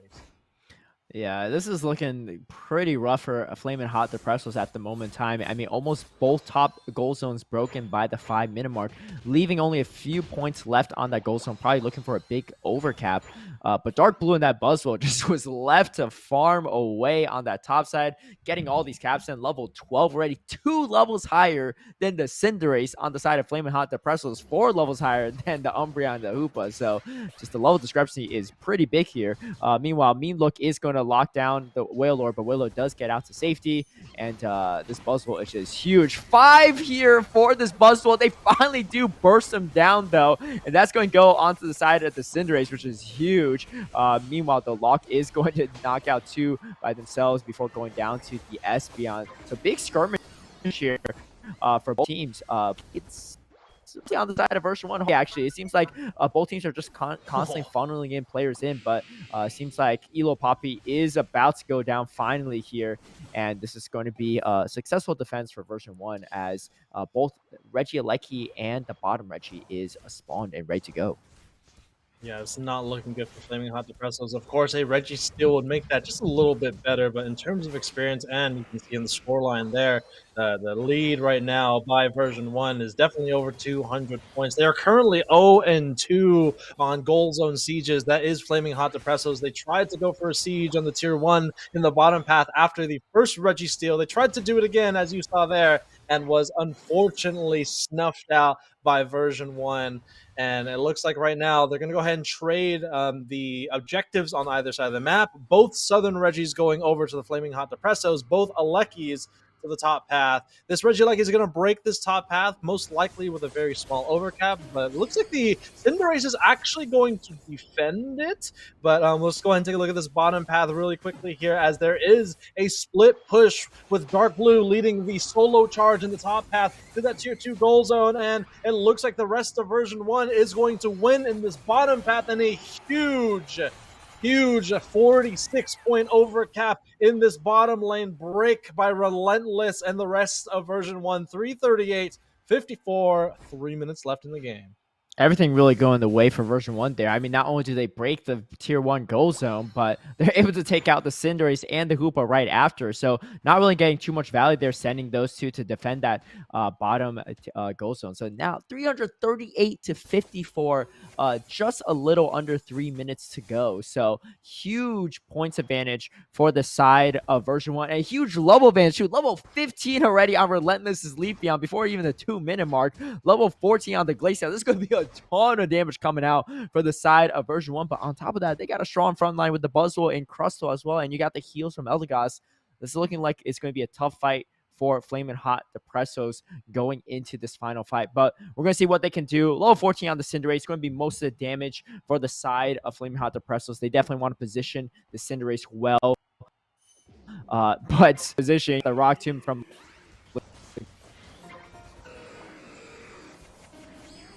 Yeah, looks like the engagement is going on a little bit early here. 2 minutes left into the game. Let's see what Flaming Hot Depressos can do. Yeah, do they? All right, Flaming Hot Depressos here going in for an engagement. It looks like they've already lost their Umbreon. Buzzwole going down, though. It's looking really good here. Cinderace actually looking really strong as well. They're able to get 3 KOs. That is version 1. Here comes the rip from the Cinderace as well. There is 3 characters up left for Flaming Hot Depressos, and somehow Flaming Hot Depressos is able to get almost a full team up. There is the ace for Flaming Hot Depressos, and when we thought that Flaming Hot Depressos had everything not going their way, they somehow were able to get a full team wipe, and here goes the breaks on the tier 1, both in the top and the bottom path. Umbreon is going to score on the tier 2, and that is going to bring the score closer to parity. It's about a 20-point game between the two teams, and version 1, they got to get something together here because they have about 1 minute left in game number 1. Jacob, I don't know what happened there. My computer lagged for a moment, so I missed that whole fight, but it felt like I was listening to a radio. I'm not believing what I'm hearing in the sports game. I don't know how Flaming Hot Depressos won that fight with the level disadvantage they had going into it and with this team composition, but a huge carry from the Cinderace as well, doing so much damage, and now they are actually up in points. We got the Espeon Unites. Zeracian actually is called out here by Dark Blue's Buzzwole. That is not good. That's a lot of your damage. Pikachu is going to dish out quite a bit of damage themselves, though. Buzzwole does go down. Lagoon is trying to stay alive, buy some space for the team. Not able to. Can we get the final cap? Oh, looks like the 48 points is going to come through from the Eldegoss. Can they get more? No, I don't think so. But was that enough? I'm pretty sure the score differential was actually pretty close there, and that might have been enough for version 1 to take the lead in the final seconds of the game. I remember the Umbreon going for a score on the tier 2, so I think that score line is going to bring it to the side of Flaming Hot Depressos here. And of course, Pokemon Unite is going to give us the last word there, 454 to 386. And so once, like they always say, when there is a Ray, there is a way. It's Rayquaza, baby. It's not over till it's over. And we can see it here. You see this score differential, 338 to 54 going into the final stretch. And I don't know how. Version 1 had so much dive on their team. I was thinking to myself, how is this Umbreon going to protect an Espeon, a Pikachu, and a Cinderace from a Leafeon? And somehow they were able to do it. 83k damage, 83,000 damage for the evolutions. That is both the Espeon and the Glaceon. And we're going to see here, it's mostly going to be a highlight reel for version 1 until the last 2 minutes of the game. Yeah, I'm definitely going to need to see a replay of that. Like I said, my internet I think dropped for a second, so I missed a whole fight. But yeah, I don't believe it. Like it just seems completely wild that they were even to win that fight down levels and maybe not even having the best team composition into that fight. But here we go. I mean, it was the Buzzwell show early on, just doing so much into the team of Flaming Hot Depressors, just not really have much of a lockdown here. I mean, even if you mean look the guy, you don't want to go near him. Meanwhile, a big skirmish on this top side, but you can see the scores just always looked in favor of version 1 levels as well. I mean, this early, mid, and almost late game was all version 1 until that final fight at Rayquaza. Yeah, I think it was just a matter of playing together, right? Flaming Hot Depressos had a lot of damage in that mid range with the Cinderace, Pikachu, and the Espeon. But if you're not able to get past the mid range, we're gonna see it right here. A nice Unite move from the Umbreon onto the Crustle. I think that's where they stole all of their shielding from their Unite move here. We can already see it. The version 1 faltering. Buzzwell has been KO'd for a number of times here, and as we know, what do Cinderace loves to do when the enemy team is down? They love to rip that Rayquaza, and we can see it here. This is the end of the game, and Buzzwell goes down pretty early on. Crustle goes down with it as well. We already see the Umbreon returning over to the left side of the map, able to jump through the jump pad anyway, but able to get a score with the Eldegoss didn't even matter because the Umbreon got a 100 cap on the other side as well. So, it's hard to say, in the caster position, what version 1 should do in going into game number 2, because they basically won the game. They kind of just tripped at the finish line.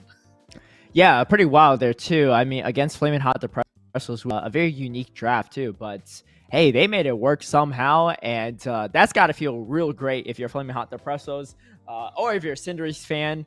I happen to be the latter for sure. So great to see Cinderace having some play here in this situation. And we see a potential Zera ban on the side of Flaming Hot Depressos as well. The team is going to be switched. Actually, so this is version 1, banning that Zera as well. This must be a big respect ban to the side of Flaming Hot Depressos, because I don't think I've seen a Zera in action in a hot second, let alone in the ban phase as well. But we say the Blastoise being banned, Slowbro being banned as well, and Leafeon being banned. I think that's a good call on the side of Flaming Hot Depressos for that final ban. But yeah, wow. I kind of want to see the Zera in action in some ways. I mean, I hope I go through a game 3 or something. We see the Zera finally in action or something, because there's supposed to be something cooking with that Zera on the side of Flaming Hot Depressos.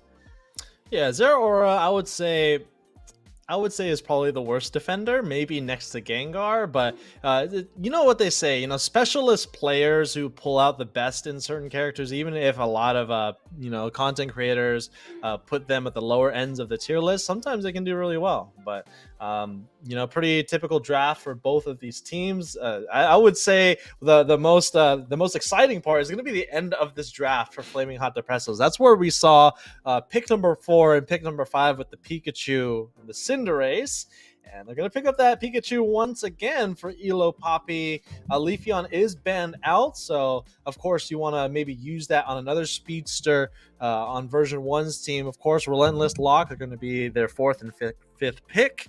Scyther is still on the table as well. Scyther is not typically a character that you ban out, but we saw Relentless do very well with Scyther early on in the game. But I would say if you're a Scyther and you saw a Pikachu on the other side, it's even more difficult to navigate as a Scyther when you see a Pikachu rather than a Leafeon. Yeah, we got that final pick for Flaming Hot Depressos. Do we see Cinderace run back again? Yeah. That'd be pretty wild. I mean, having that final pick is pretty nice because you can counter pick some in the opponent's picks. But let's see. I mean, when you pick Cinderace, sometimes you're just counter picking yourself, but not if you're Zerasian, apparently, because Flaming Hot Depressos are just going to lean into this yet again. I mean, running back, 3 of the same picks, I believe, throwing in the Hoopa and this time. I think they had a Hoopa last game too, right? If I'm thinking. I believe this is they did. So they just swapped out the Umbreon for Trevenant. So running back a very similar team actually for the Flaming Hot Depressos. And hey, I don't know, man. After these games, if they win this next one with Cinderace again, I might just hop on a game of Unite solo queue and just play some Cinderace too. Something happened. Did they drop the Cinderace buff early? I don't know. Clearly they know that you're casting, and clearly they know that you're a one trick turned into a zero trick. So they've been knowing you clearly. But I Yeah. would say for Flaming Hot Depressos, this is arguably a better draft than last game. In terms of your defender option, I would say Trevenant does a lot better at displacing the enemy team than Umbreon, because Umbreon has Mean Look, one of the most I would say frustrating moves in the game. It doesn't cause a whole lot of, I guess, whole team crowd control. Nothing that a Trevenant can do, right? You can crowd control multiple players with Woodhammer and Horn Leech, whereas Mean Look, well, you can only Mean Look one character. And so if you're a Trevenant, you have I think an easier job at protecting 3 attackers, whereas an Umbreon can really only protect from 1. Yeah, great analysis there. I mean, if they were able to win with the Umbreon last game, I mean, it's looking even better for them here. So we're going to see how they play it out. But we got Mew in the jungle for Relentless. Of course, we got Score Bunny on the side of Flaming Hot Depressional Duration there. Lock and Lagoon is going to be here and grabbing the blue buff, actually. Trying to slow down the Hoopa steal. Actually, really great prediction there to stop that invade. And now they're going to be able to defend against Yeti's Phantom as well here to stop potentially Caps. But actually being quite the nuisance, picking up the bundle beast to start them so you can't save them for later, and grabbing both of the berries. So little funky plays, but you love to see it sometimes too. It's very frustrating to play into at times.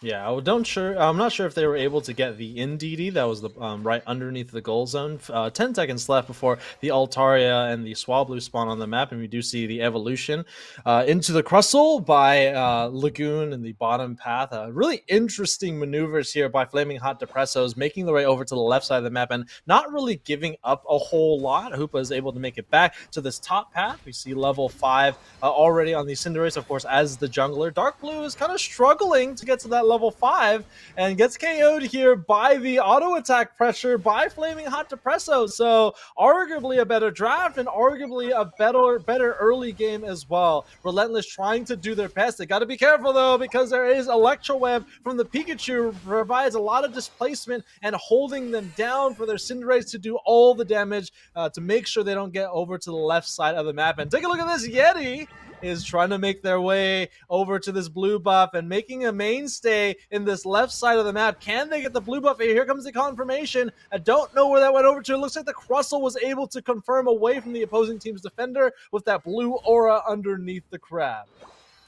Strago, I don't know what I'm watching right now. I mean, there's just Flaming Hot Depressors all over the map. You got Raboot with the double knock on the top side. I mean, Raboot arguably one of the worst gankers in the game, too, as a jungler. So even taking advantage of that, too, on top of it is crazy. 83 points to 0. This Bustle hasn't got a single cap off all game so far. Trying their hardest, but met by 3, now 4 members on the side of Flaming Hot Depressors. Bustle goes down yet again. Fails that cap in there, so not really stacking at all, and in this game, so things are looking pretty bleak for version 1 already. All of a sudden, I don't know what's going on, but things are, Flaming Hot Depressors maybe feeling pretty good about that first game and just running it back with an even slightly better composition now. It's looking on fire in this first 3 minutes of the game. I think they've also devoted a little bit more attention to this top path, right? During this time, Dark Blue on the Buzzwole was, I would say, level 7, maybe even level 8 going into the 7-minute mark in the previous game. And they've devoted a lot of attention. That is, the jungler Cinderace devoted a lot of attention to this top path. And now we're seeing the ramifications of it. Level 6 only on the Buzzwole, going up against a Hoopa in the top path who is equal level. And this Regirock, as soon as it spawned on the map, ripped completely off of the map with the Cinderace. Still have Unite move available to them. All right, let's see what version 1 can do here. They're potentially looking for a goal zone push, but of course there is 2 Unite moves on the side of Flaming Hot Depressos. Feint attack from the Cinderace. It's not something you see very often. Not feint attack, but feint. Here comes the Unite move from the Cinderace, going off the other way, turning defense into offense, taking away 3 characters from version 1. Mew is going to be taken off on the map as well. Dark Blue is going to try to hold on this goal zone, but look at that. Evaporated as soon as they made their way to the bottom path. things are looking terrible for version 1 game number 2. I don't even know what's going on. I mean, you got an underlevel Buzzwole trying to slow down a score on the bottom side, not going their way. We got Hoopa soloing top side. You don't see that very often either, but just grabbing all the experience they can and all the farm they can. And yeah, this is starting to snowball pretty quick for Flaming Hot Depressos. It's not over for version 1 quite yet for sure, but they definitely have their work cut out for themselves. As you can see, a lot of members of Flaming Hot Depressos coming up here for this Regieleki. Meanwhile, there's a fight in the bottom side jungle on the side of version 1, and Buzzwole goes down yet again. Meanwhile, we got the rip of Pikachu and Espeon on this Regieleki ends. 2 knockouts for Zerasian. Another objective for Flaming Hot Depressos. How do you stop this team? Yeah, they're putting the pedal to the metal here in both the top and bottom lane. Is that Trevenant going to go for a score of 40 on that tier 2 in the bottom path? It goes in as well. Flaming Hot Depressos getting it done here in game number 2. They got scores in the bottom path. They break this top path with a huge overcap. 281 to how many points is that, Caleb? Only 8 on the side of version 1. So they're really putting pressure on this Buzzwole player to make sure they don't get their levels, they don't get their stacks. Relentless, of course, goes for a small score on the tier 1 goal zone, but this Buzzwole is struggling in game number 2. It might be the best all-rounder in the game, but if you put a Pikachu in the top path, one of the characters that makes it very difficult to stack on, it's struggling here, Caleb. Yeah, I don't know what Flaming Hot Depressos are cooking, but this recipe is not even in the cook. Here they are going for this Rock though, and trying to see on the. It looks like it's bad, but that's not too bad. Getting the Cinderace here, looking for a 40 cap for the Hoop on the top side. A little distraction here. Meanwhile, you got all 5 members of version 1 here. They really need this Regirock. They need the experience. But here, Cinderace is starting to chew through Lagoon's health bars on this Crustle. Not really the target you really want for the Cinderace, though. And it looks like the Buzzwole is going to secure the Regirock. And now things are now not looking so great for Depressos here. But is going to faint away from that Solar Beam. And yeah, I don't know if they Depressos can make too much of it. Hoopa Unite is going to come through. Aggressive play from Zerasian on the Cinderace, but they do take out Dark Blue and that Buzzwole. They take out Relentless, Mew, and now the chase is on. Cinderace is coming in. Unite move coming through. Going to land on Lagoon. Lagoon is going to take down the Chin quite well, but here they have the top objective now as well. You can see Cinderace rushing up there to start burning down this Regieleki. For the last 30 seconds, I've just been watching the Cinderace player.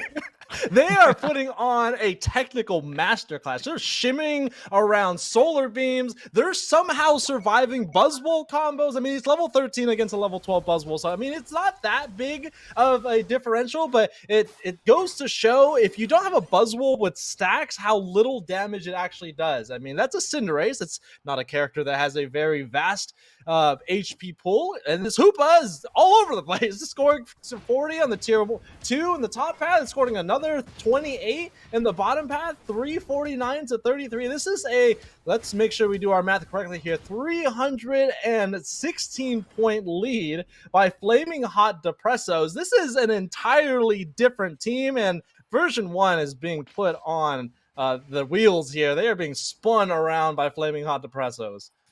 Yeah, we got a level 14 Cinderace coming into this final fight, too. That is not going to be what you want to receive on the damage end. I mean, this Hoopa's backcapping like in this game, but also all over the map with the support, the hyperspace holes, and the unbound form. So let's see what happens here. I mean, it looks like Dark Blue might want to get a final cap in there, try to stack as much as they can, as even though they might have only like 1 or 2. Anything will do here. No, it looks like it's just going to be a flank here instead. Dark Blue is level 13, though, so does have the necessary level to kind of stay even in a lot of this fight.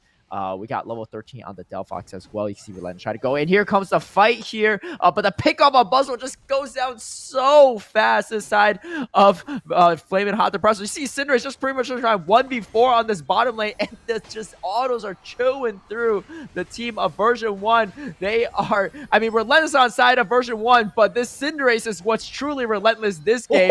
And here you got Relentless just in the back here, trying to get out of here, not able to, maybe going for the Soul Beam snipe. This is their only hope left. And here, can they even do it? No, it looks like Cinderace is going to go down. Huge play from the Buzzwell is not going to happen. And Zeracian taking down the Rayquaza. They got more money in the pockets. Rayquaza shields, and they're about to dunk it all on the side of version 1. Oh my god, check the blood pressure on this Cinderace player. I was just watching them throughout that entire fight. Not only were they, of course, holding down the 8 button like most auto attackers do, but they used their feint at the correct moment where Relentless would, appear outside of their Unite move, made sure they were in feint when Relentless had Electro Ball up. Electro Ball went to the Rayquaza instead of the Cinderace, and I'm actually mind blown. This might be the best Cinderace play in the world. Sorry, Caleb, but this might be that's one fine. of the best Trust me. in the world. I should play a different. I should play a different Pokemon after seeing this one because clearly I wasn't playing Cinderace right. But I mean, look at this. They're just farming them for KOs at this point too. This looks like a normal game at this point too. But Flamin' Hot Depresso is putting on a clinic in this second game here in the semifinals, 2-0 over version 1 with a Cinderace, a Pikachu core in back-to-back games. I don't know what I'm watching, but I mean, if they could put up a fight against Luminosity with this comp, then jeez, you gotta look out for these guys in UCS as well. But yeah, kind of wild. I mean, this is like old school Cinderace putting in work there too. MVP of the game, probably highest damage as well, as we will take a look at that. But Flamin' Hot Depressals did not let their foot off the gas pedal this entire game. It was a very different story from game number 1, and yeah, they played that incredibly well. Yeah, whatever they got cooking at the end of game number 1 to win the Rayquaza fight, they have kept once again their foot on the gas in game number 2. I think again their strategy here was make sure that Dark Blue doesn't get anything going. 22,000 damage on the Buzzwole, and this is the tail of the tape in this top hat. They're going to see this Buzzwole player unfortunately go down quite a number of times, and Pikachu has always been a character that's very tough to stack on. All right, because you have the constant auto attack damage from the Pikachu, you have slow from Electro Web, and then you give a Hoopa with a red buff in the top path as well. It's really hard to make it to the enemy team's goal zone, that is the Buzzwole, making it to the enemy team's goal zone, and to make it back safely. So if you're not even able to get a stack and you still get KO'd anyway, that's where it makes it very difficult here. And you can see this, there are a number of players making their way back to the central area. Hoopa is just going to go use that Unite move, displace that character, wipe them off the map with their Unite move, and wow. Flaming Hot Depressos. I mean, they have definitely not conformed to the I guess the meta here in North America, but they are not afraid to go up against a Buzzwole, and this has been a delight to see. Yeah,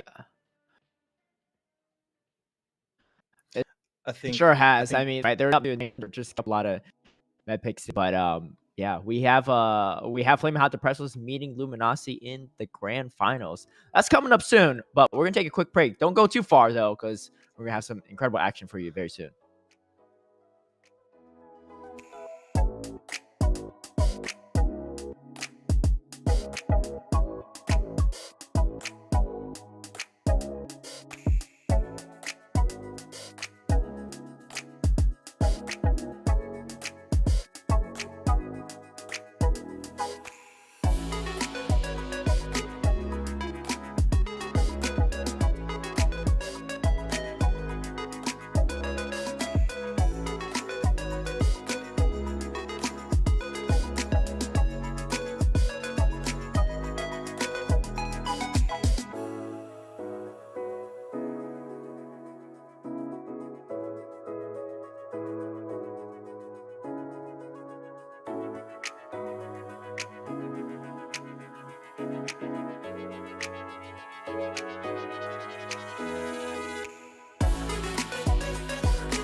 Welcome back, everyone, to Unite Battle Hub Elite Tour. I'm Caleb Pang. I'm joined by Curly Q and Draku, and we just came off a hot game of back-to-back Cinderace wins. I don't know what I'm seeing, but we had Flamin' Hot Depressos take the win over version 1 in the semifinals, and now they'll be meeting off against Luminosity in the grand finals.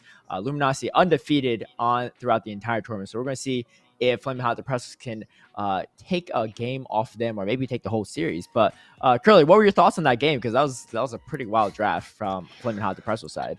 Yeah, I'm used to Cinderaces in my latter games. I'm not used to Cinderaces in competitive. I feel like we haven't seen Cinderaces being played in a competitive tournament in quite some time. I mean, I think it probably slips in here and there occasionally, depending on the region. But yeah, if you were to ask me to make a bingo thing and, you know, put some things on there, Cinderace would not be on that bingo card, that's for sure. I will say, I believe it was Draco that pointed it out, especially that moment whenever it was during Ray and the Cinderace dodged the Electro Ball with the feint, allowing the Electro Ball to hit the Ray instead. Like, that was just, like, just the timing to do that is absolutely incredible. Like, your reaction timing has to be so fast. So yeah, just obviously a phenomenal Cinderace player, and I kind of hope they, you know, give Luminosity a little bit of taste of that Cinderace. And speaking of Luminosity, I am so excited to get a little bit more of, you know, this new team that they formed. So I think we're in for some very exciting matches between these two teams. Yeah, that's right. It was Zerasian Gaming on that Cinderace too. I mean, I've seen Cinderace in my ranked games as well, but they're usually all in my losses too. Sometimes me piloting it. But Draco, I mean, we got back-to-back Zeraora bans from version 1 against Flamin' Hot Depressors. We see a Cinderace ban. Yes! I'll let you take this away, but what I was going to say is I feel like we don't see a Zeraora ban, so we might finally see a Zeraora. We don't see the Cinderace again, but No way. maybe okay, you know what? I'll let you take the bans. This is hilarious though. This is true respect bans at their finest. Let's see if Zerasian is maybe a 3-trick, but this is gonna be wild. I can't wait to see what they play. I'm at a loss. I have no idea what this draft is gonna be. This leaves a lot of course, characters on the table that are pretty conventional, but if there's anything that Flaming Hot Depressos has proved, they are anything but conventional. You know, out of all the things that could be banned here, Draco, I didn't expect a Cinderace and a Zeraora, especially because it was Flaming Hot Depressos that was doing the Zeraora ban. So some really interesting things happening here. And of course, you know, we would like to think that the Cinderace ban is a bit, you know, troll and funny, but it's for real. I mean, Flaming Hot Depressos, they were rocking it, but here we go. We're seeing a lot of picks that we've been seeing. We have not seen a Venusaur yet today, so this is very exciting. I think the Crystal and the Trevenant is very common. Should definitely expect those two defenders to be swooped up. But Flamin' Hot Depressos is also rocking the Hoopa, which is one of my favorite supports. So this is looking pretty good, Draco. And we also have a Lucario on the side of Flaming Hot. What's gonna be their last pick? Greninja? No way. I mean, like, yeah, that's like the duo that we all know about, right? It's like the lane Cinderace and the lane Greninja. They're gonna pick up another ADC in the form of this Dragapult. It's gonna be very funny. You know, you might see even a Dragon Dance Dragapult, but of course they have the X attack, so I'm most likely going to be a Phantom Force to be a little bit more conservative. Normally you see a full heal for a Dragon Dance Dragapult, but I don't know. I don't know anything about Flaming Hot Depressos because they are clearly running team compositions that are so unique to Pokemon Unite.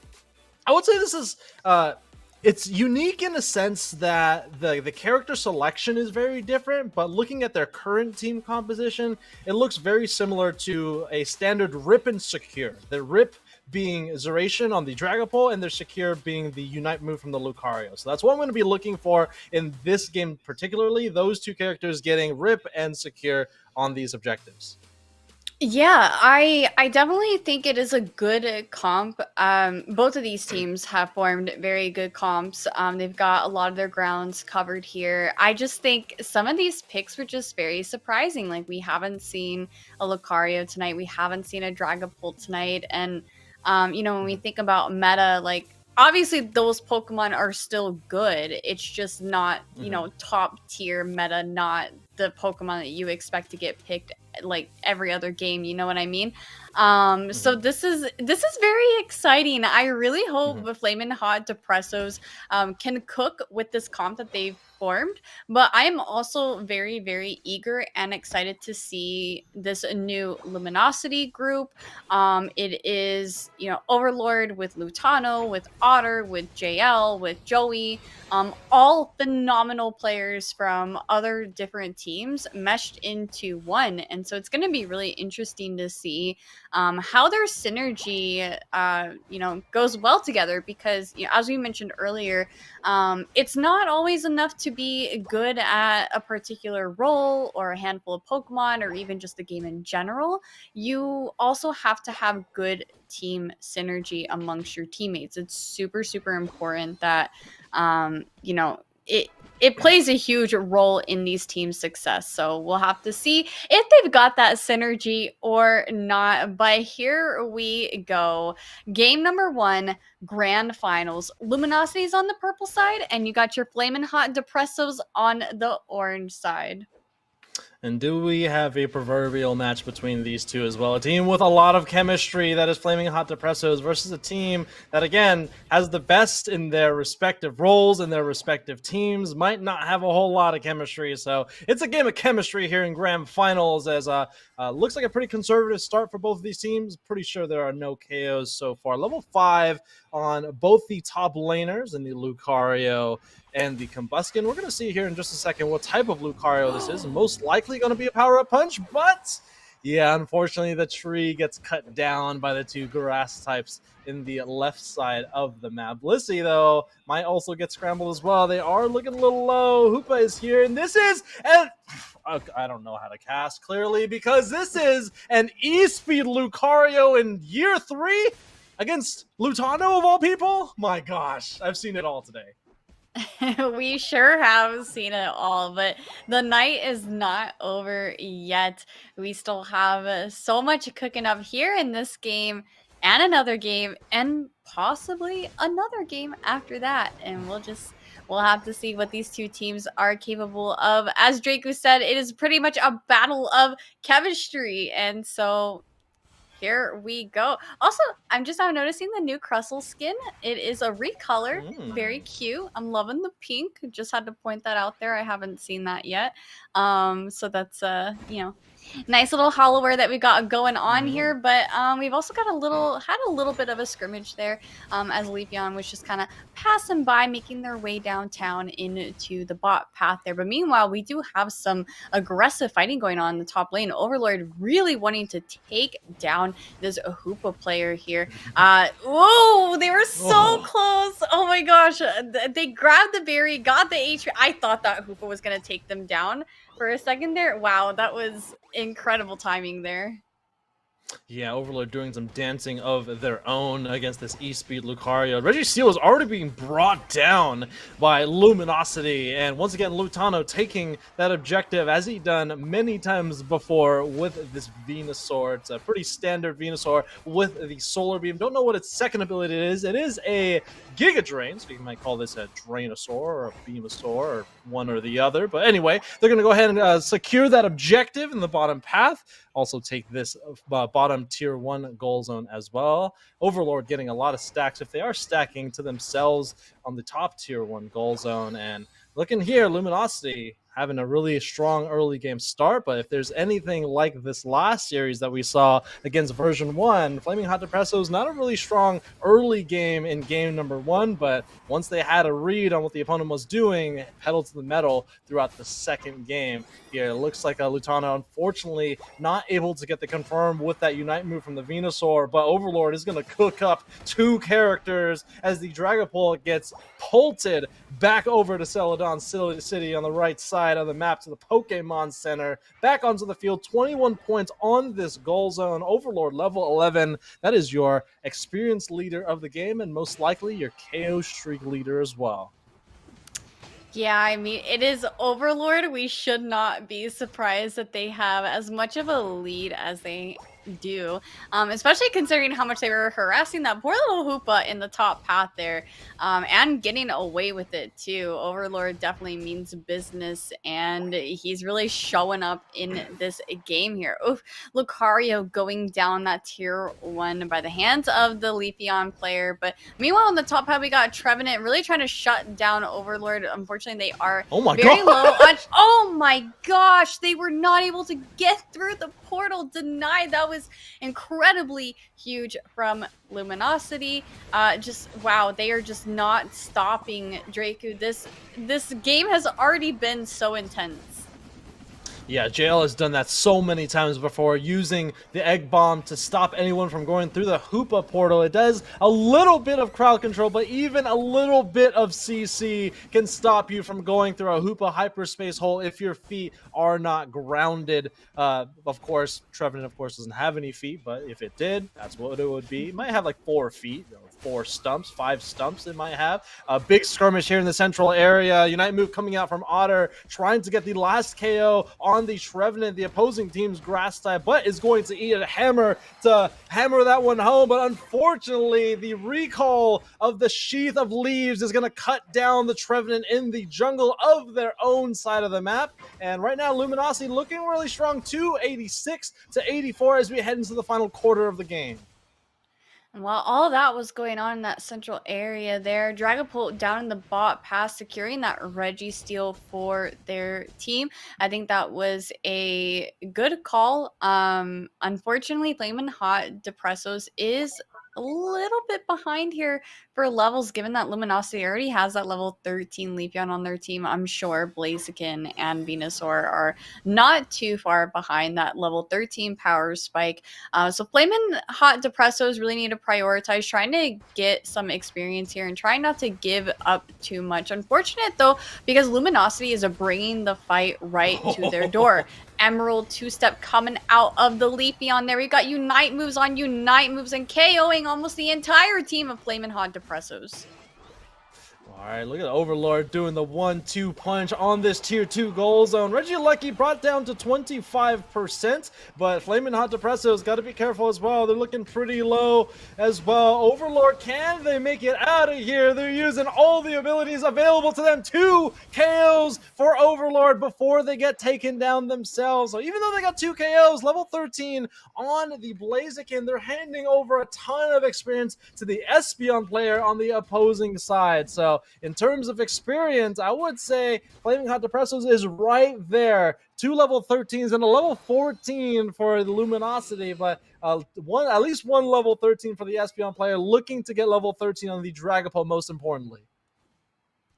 Luminosity leading with a lot of points going into this raid fight here. 344 points to Flamin' Hot Depressos 54. So things are definitely favoring Luminosity here. Levels are favoring Luminosity as well. So this is looking a little sticky for Flamin' Hot Depressos, but as we love to say around here, when there is a ray, there is a way, and we'll just have to see if Flamin' Hot Depressos is capable of creating that way. Now we're looking for that initial engagement. Leafeon is going to step up there into the top pass, stop Lucario from getting in any dunks there, but we're still kind of, dancing around this raid pit. We got Psychic Solaire coming out of the Espeon player.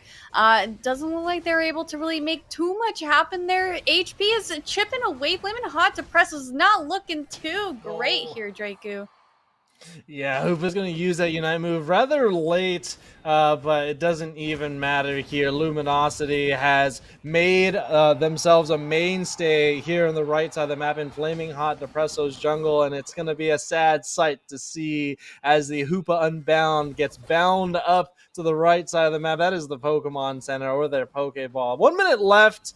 Have about 350 odd points to make it back into this game. I think that's 340 points to make it back into this game, but take a look at that.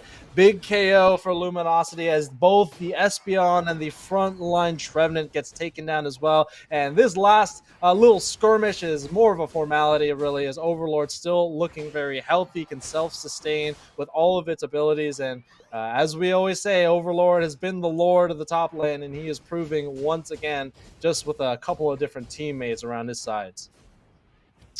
Oh, so such an unfortunate situation for Flamin' Hot Depressos. Doesn't look like they're really going to be able to do much here as Luminosity has taken full control over this Ray Pit. And just a couple of seconds left in the game, and that is going to be GG for game number 1. Luminosity taking the dub.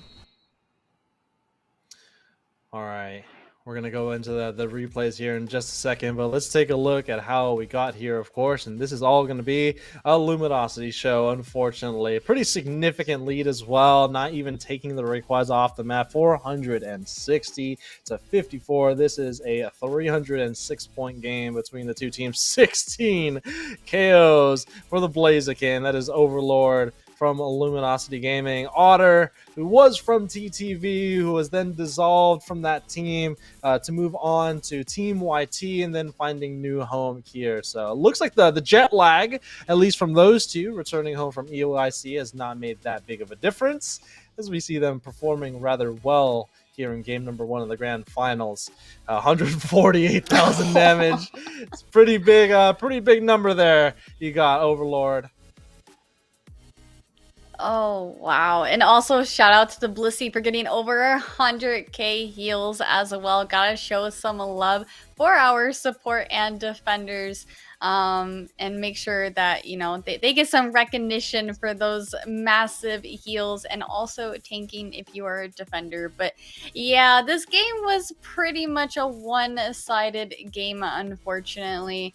As Draku said, you know, jet lag cannot stop Luminosity. They are still just doing so well, especially with this new team that they're rocking with. So while Flamin' Hot Depressos, you know, we talked about how they had a lot of chemistry on their team. When you go up against a team that's as good as Luminosity, and, you know, with these players on it that are so experienced with UCS, it is going to be a tough fight to win.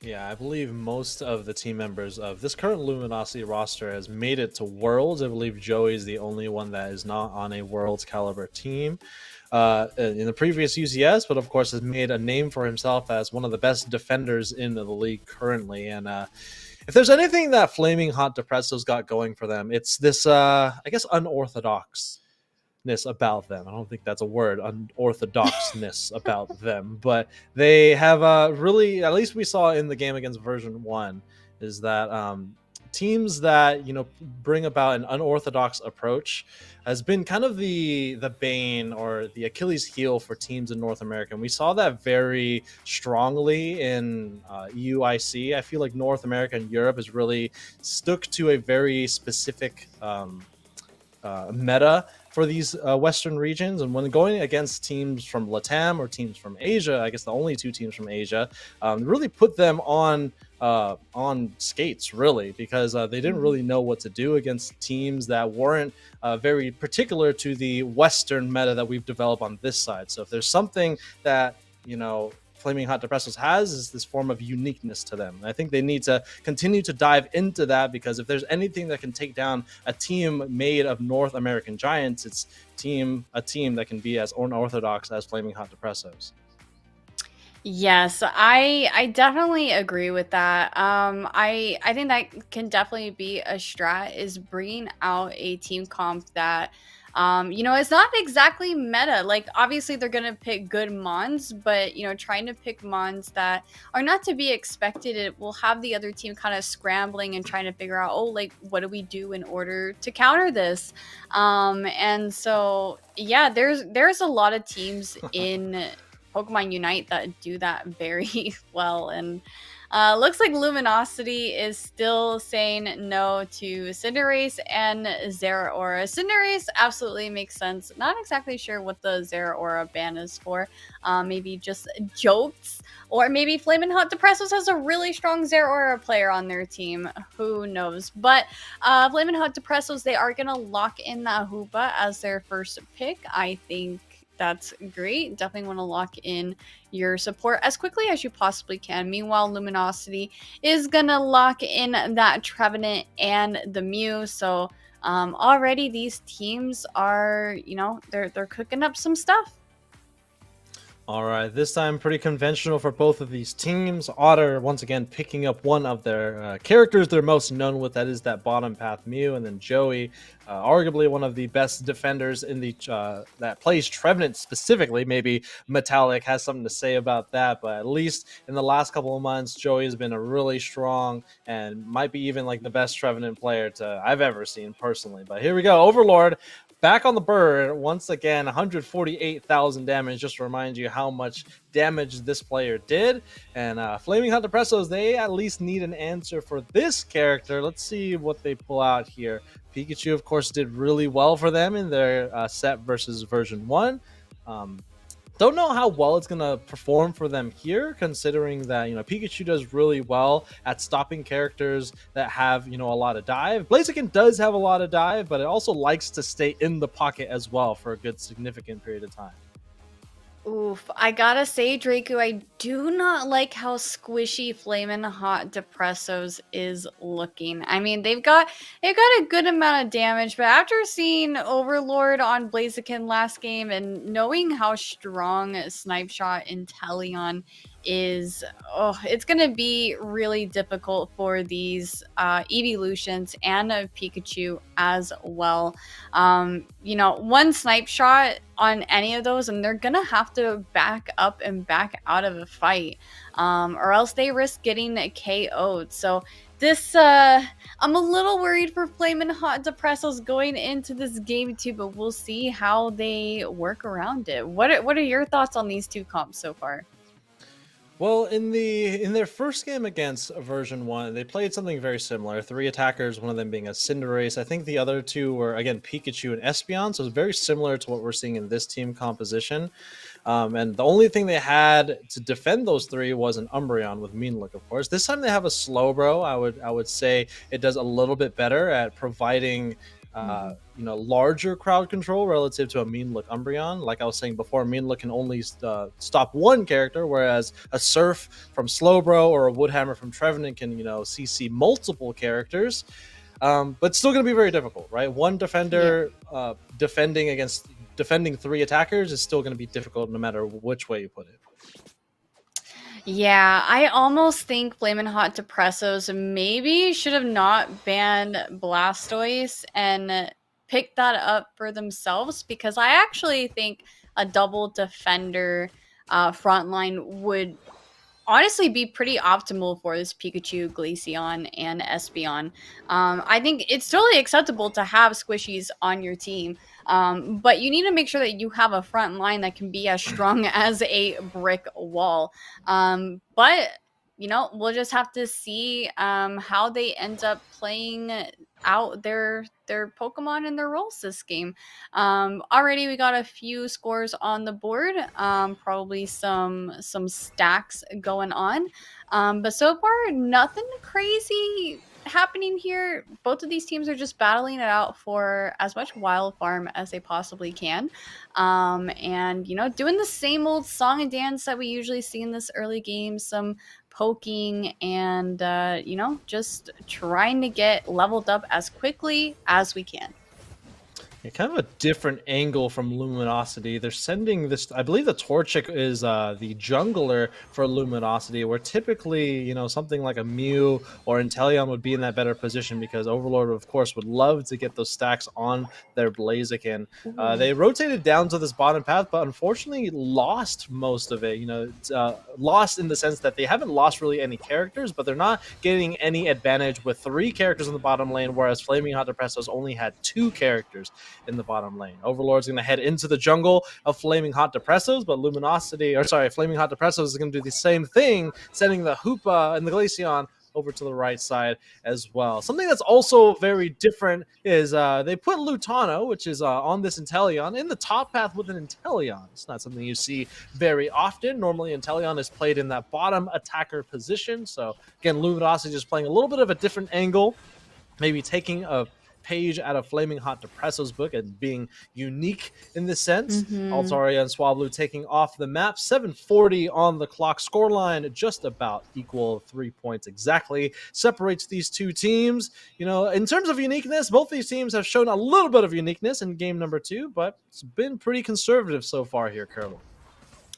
Yeah, pretty conservative indeed. But here we go. Oh, we might go in for, some actual brawling here.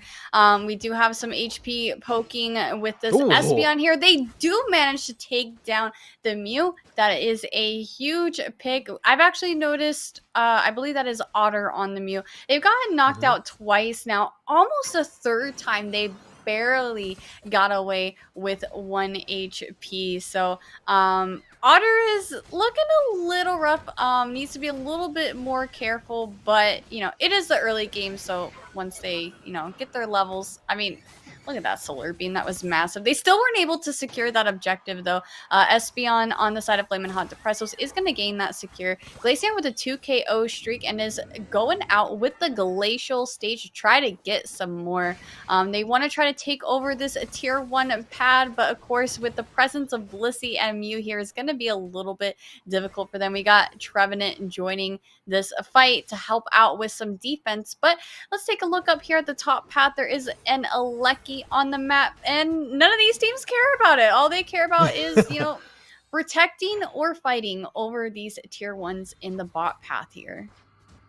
Of course, in the beginning of Thea Sky Ruins, a lot of teams prioritize these bottom goal zones to make sure they have premier positioning for the southern spawn, and it looks like there's a lot of resources being afforded to both of these teams. Blissful Assistance is going to go on to Overlord, who is deep on the left side of the map. KO streak of 2 for the Blaziken, but it looks like right now Luminosity may be trying to retreat over to the right side. No, Joey's going to try to continue to apply pressure with their abilities, and it looks like Overlord, are they going to be caught out here? They have Blaze on 2 characters, get a little bit of HP back to themselves, but once again, nice KO by the Espeon player using ability not used very often. That is the Psy Shock to get confirmations on characters on the opposing team. Flamin' Hot Depressos is looking a little bit better in this second game, so I gotta give that to them. They're definitely fighting and defending much better in this game too. Now up here in the top pad, we got Flamin' Hot Depressos having the positioning over this objective, so this is going to be completely uncontested. Meanwhile, Luminosity just looks around for some wild Pokemon on their side of the map. The Aleki does go in, but we got Glacial Stage coming out of Glaceon. We also got Espeon getting the KO on Overlord on that Blaziken, so it's going to be absolutely massive for them. We're definitely starting to see a little bit more life coming out of Flamin' Hot Depressos in this game. The Flamin' Hot Depressos that we all know and have seen in previous games here. Yeah, but Lutano going to get another KO there on the Glaceon. 2 KOs going over to Lutano at now level 11 at halfway point in the game. So this is, again, like you were saying, Curly, looking a lot better for Flaming Hot Depressos. I'm just a little bit worried about their team fighting prowess currently. They're getting a lot of KOs off of these team fights in smaller skirmishes and like 3v3s or, 4v3s if they're able to catch Luminosity out. But once we start gathering together outside of the laning phase as the team fighting phase, which we're in now, I'm just worried that they're not going to be able to KO Overlord, who is now on the way to level 13. With that KO, they get to level 13. JL is forced to use their Unite move. It's a really good time to use it as well with the Blissey as they do get KO'd. Otter gets lifted to the sky with that telekinesis. Overlord, do they get taken down here? They do indeed. The KO going over to Slowbro, but of course all of that experience going to the Glaceon with the EXP share. Hoopa is going to use that Unite move in the bottom path, but unfortunately going to get KO'd, and lots of skirmishes going on all over in the map, in the central area, in the bottom path, but it looks like Flaming Hot Depressos at least is starting to get a chance to work on this Reggie Ice. They are really low, but the Pikachu and the Slowbro is doing a very good job at holding off Luminosity on their tier 1 goal zone. Oh my gosh, Draku, I'm freaking out. Some of these plays are just absolutely incredible. I watched Espeon miss one of their moves on the 1 HP Inteleon, and then the Inteleon started to back up with their Blissey, started to get a little bit of healing, but Espeon was able to land one more move on it, send it back to base for HP. It was absolutely incredible. Flamin' Hot Dodrios is looking pretty hot right now. I cannot lie. They're playing so much better than the previous game. They've made some phenomenal changes, and it really shows in their gameplay. It's definitely not a steamroll like the previous games. So absolutely love this. Levels are still, I mean, they definitely do favor Luminosity. But I'd say both of these teams are looking pretty healthy going into this raid fight, which is spawning right now. So here we go. We're looking for vision. We're looking for easy picks here. We do have Mew utilizing their Unite move to try to get out of a sticky situation that could have definitely costed them their life. And now we're just waiting for that initial engagement to pop off the team fight here at Ray. Yeah, kind of an early Unite move from Mew as well. So that's going to be at least 2 Unite moves on the side of Luminosity not being used. I say 2, but Blaziken doesn't really have a Unite move, just with the stance change. Oh, look at that. Slowbro already being taken down without using their Unite move. It's something you don't want to see. I'm sure you don't want to see as well, Curly, as a defender main. 2 KOs going over to the side of Overlord. Make that a 3-piece for the Chicken. And the only one left alive here is Hoopa, but what do they have left here is that Unite move. They can bring everyone to the central area, waiting for some timers on their death timers to go down. Unite move from the Trevenant as well. Rayquaza being brought down real low, and it is the Espeon of all things getting that secure with the Size Shock. Something you haven't seen in quite a long time is getting a Size Shock secure with the Espeon. So many Espeon todays use stored power, but that is not the supreme securing ability. It is that stored or that Size Shock. They're not going to be able to get many scores here. Espeon gets stopped by Lutano on the tier 2, and here we go. They don't have much points. The only ones that have points do not have shields. 183 to 109. Lutano is going to make one more stand here on this tier 2. Can he get this going here? Electro Ball on the Inteleon gets stayed alive with 1 HP in a dream. They get the reverse damage going over into the Pikachu, and it looks like right now Flaming Hot Depressos has a lead. They get another score as well, 261 to 109. The Glaceon made their way to the tier 2, and with 10 seconds left, we got one more game here in Grand Finals, Curly. Oh my gosh, Draco, they're still trying to push on that bot path for scores, and oh my gosh, okay. Oh man. So I think this is definitely the most intense match that we have had all night. Oh my gosh, that Hoopa Unite move could not have come more in clutch, because without that Hoopa Unite move, Espeon would have not been able to get back in and be able to utilize Size Shock on that Ray and get the secure. Oh my god, the plays, absolutely phenomenal. Oh boy, man, when there's a Rayquaza on the field, we say this so many times. It's not over till it's over, baby. It's Rayquaza, and we saw it there. Luminosity had their foot on the gas this entire game, but unfortunately couldn't make their way to the main events at the end of the month here. After this game here in a best of 3 single elimination qualifier for North America, we of course are going to crown our regional winner for today's event. Moving on to the main event at the end of the month, we're going to leave you with these replays because we got to get ourselves together here, because we got one more game here, Curly, but we're going to take a quick break before we get there.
Holy, we got ourselves a game 3 situation between Luminosity, Flaming Hot Depressos. After this 10-minute game, we're going to find out who is going to be our first qualifying team to the main event that is at the end of the month. I'm already sitting at the edge of my... Wait.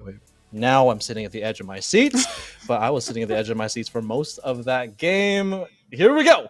Into draft here, Curly. Let's get hyped for these teams. Everyone in the chat. First draft, I guess last draft. And wait, can we potentially see a Zeraora on the side of Flaming Hot Depressos? We can only pray.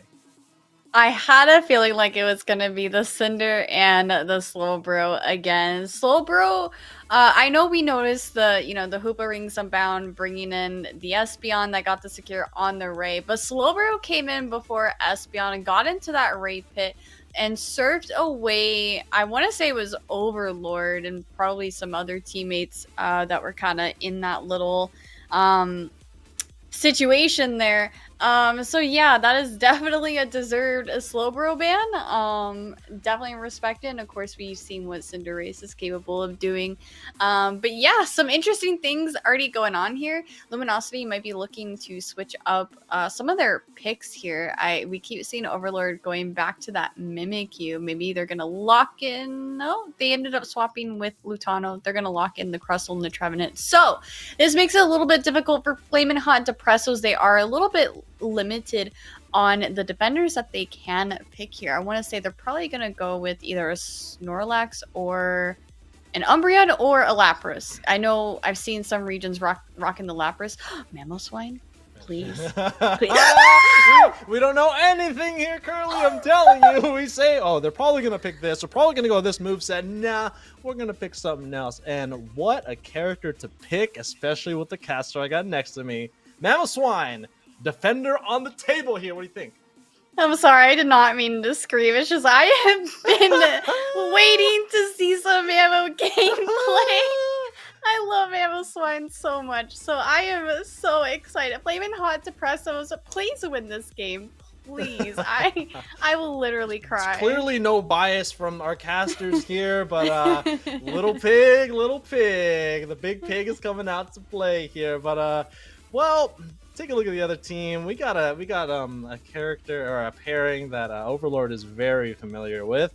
This is probably the pairing that did the best for them in last year's of Worlds. That is Overlord with that beautiful spring crown on its head. That is the Comfey, and pretty sure Lutano is not going to be the JL's most likely going to be the Comfey player there, but we're going to swap this around. But well, Flaming Hot Depressos got what they want. They got a Zeraora, so let's see what this Zeraora can do, having been banned out for every single game that we've seen them on broadcast today. We're finally going to see the Zeraora in action. So this Pokemon has gotten banned a few times. Not sure why, but we're gonna find out in this match, that's for sure. Well, I mean, their name is Zeration. That definitely has half of Zeraora in their name, so they must be really good at Zeraora if they devote their online identity to a Pokemon like Zeraora. I mean, we've seen them do very well on a number of different characters, one of them being Cinderace, that is currently banned in this game. But Zeraora, looking into this team composition, Zeraora doesn't really have any sort of resets, but it has a good amount of damage and a good escape tool in the form of Volt Switch, so it can get to where it needs to be and get back if it feels like it's in any danger from the crowd control that the Trevenant and the Crustle can provide. But here we go, Curly. We got a wild draft between these two teams. Luminosity, your purple team. Flaming Hot Depressos is your orange team. And at the end of this game, like I said, we'll find out our first qualifying team for the Elite Tour here at Unite Battle Hub. I just really need to see Mamoswine win. I just need it so bad. I will probably cry tears of joy for this team if they can come out victorious with this game. And look at him! Look at him just getting away with, taking all those berries, just doing what a swine should do in the early game, just being a nuisance and annoying the heck out of the other bottom laners. Now, it is going to be able to escape because, like I said, this is just what swine does best. Bacon, I'm sure you can hear me in the back room. He is our observer today. If we're not on the Roomba for 100% of this game, Curly is not going to cast with us again. That's what she told me. Yeah, okay, dude.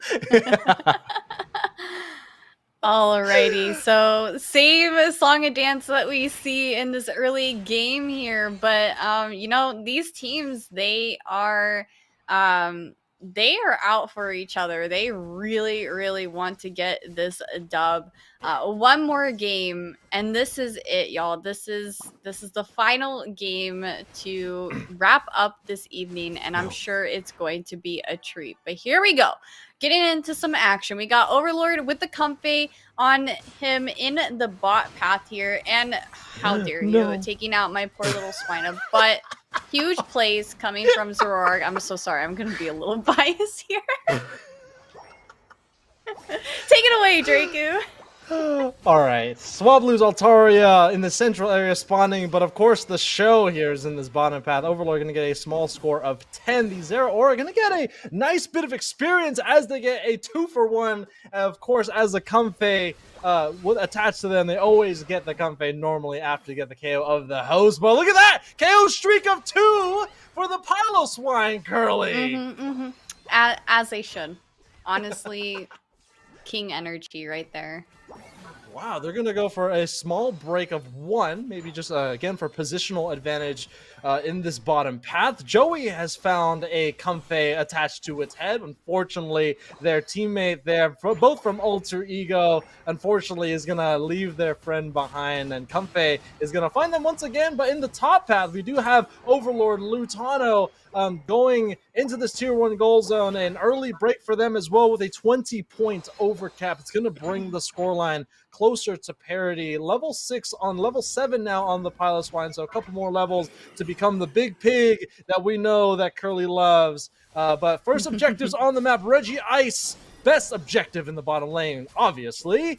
Spawning in the bottom part of the map, Joey is going to try to make some moves here. The Unite move from the Zera Aura is going to get a confirmation. The Plasma Gale going to blow this crab away. 2-for-1 deal once again as the Comfey goes down as well. But Luminosity is knocking on the door of this tier 2 Elo Poppy. Can they hold on in time? Oh. And they can indeed. Lutano trying to make some moves with Curse. And I believe that is Horn Leech, so they can get some resets if they fully build that Curse ability to get another Horn Leech as we saw them there. It doesn't even matter.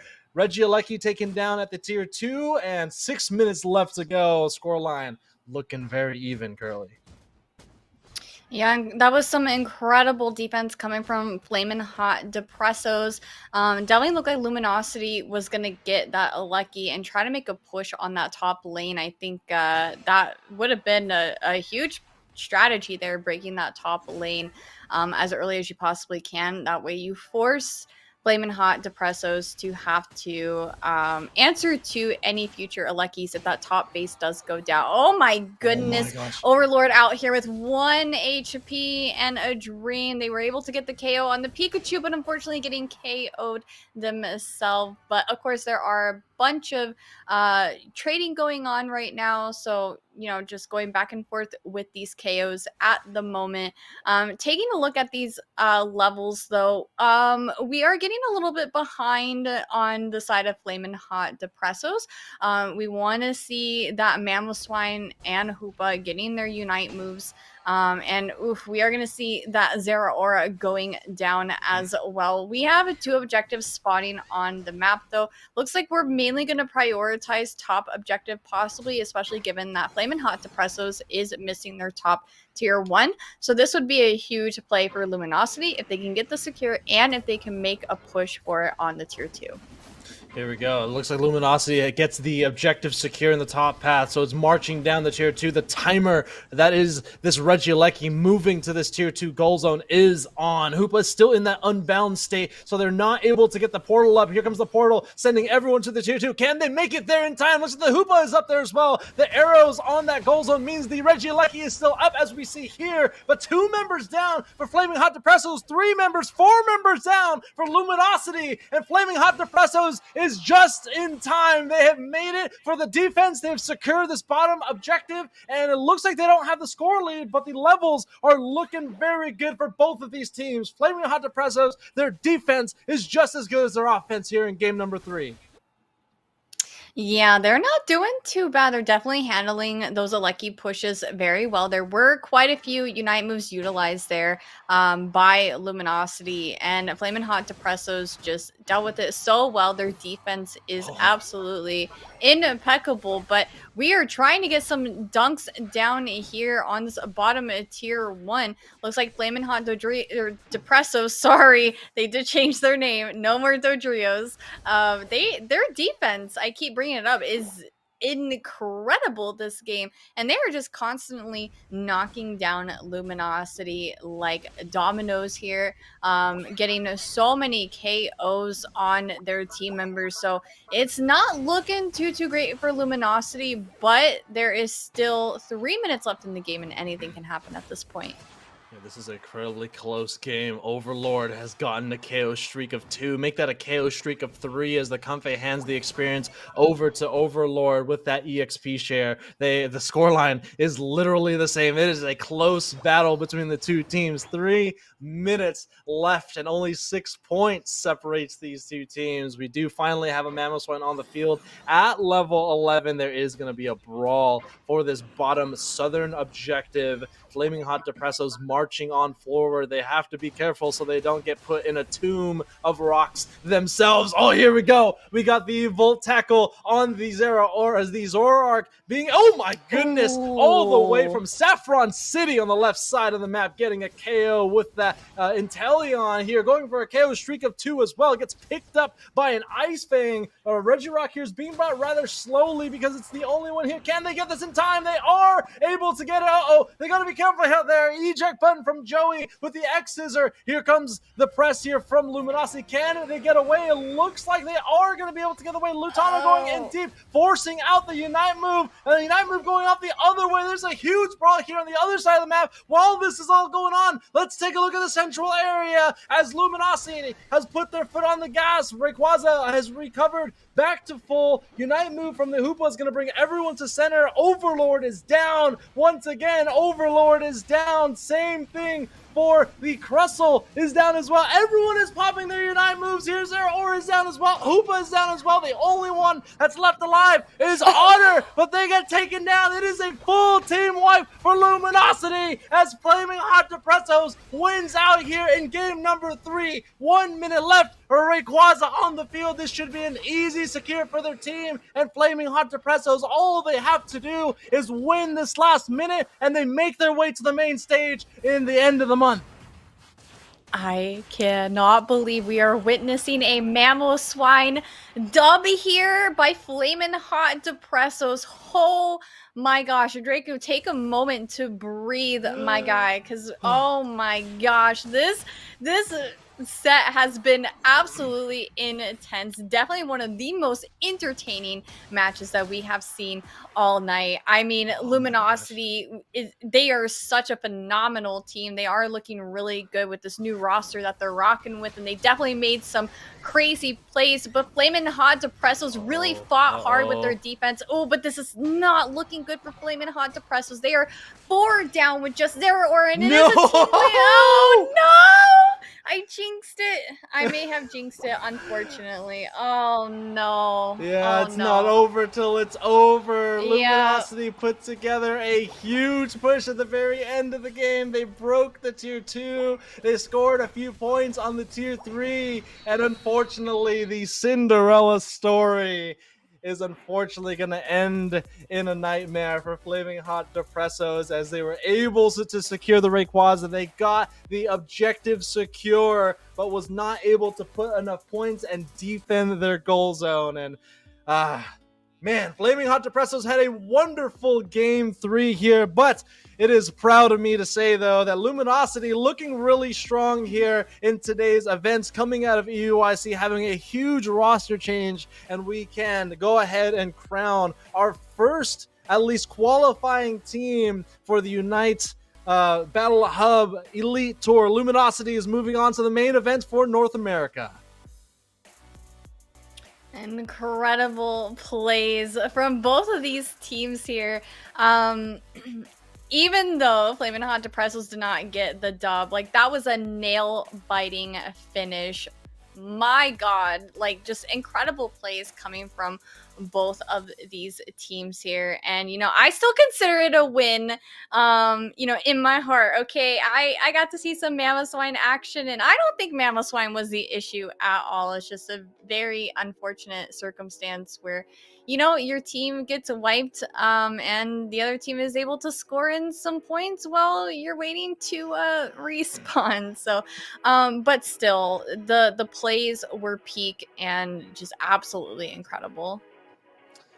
Everyone loves a little bit of an underdog story, but unfortunately, Luminosity looking as strong as they always have here. They're going to be going on to the offline qualifiers in a couple of days here, looking, again, really strong as a team of 5.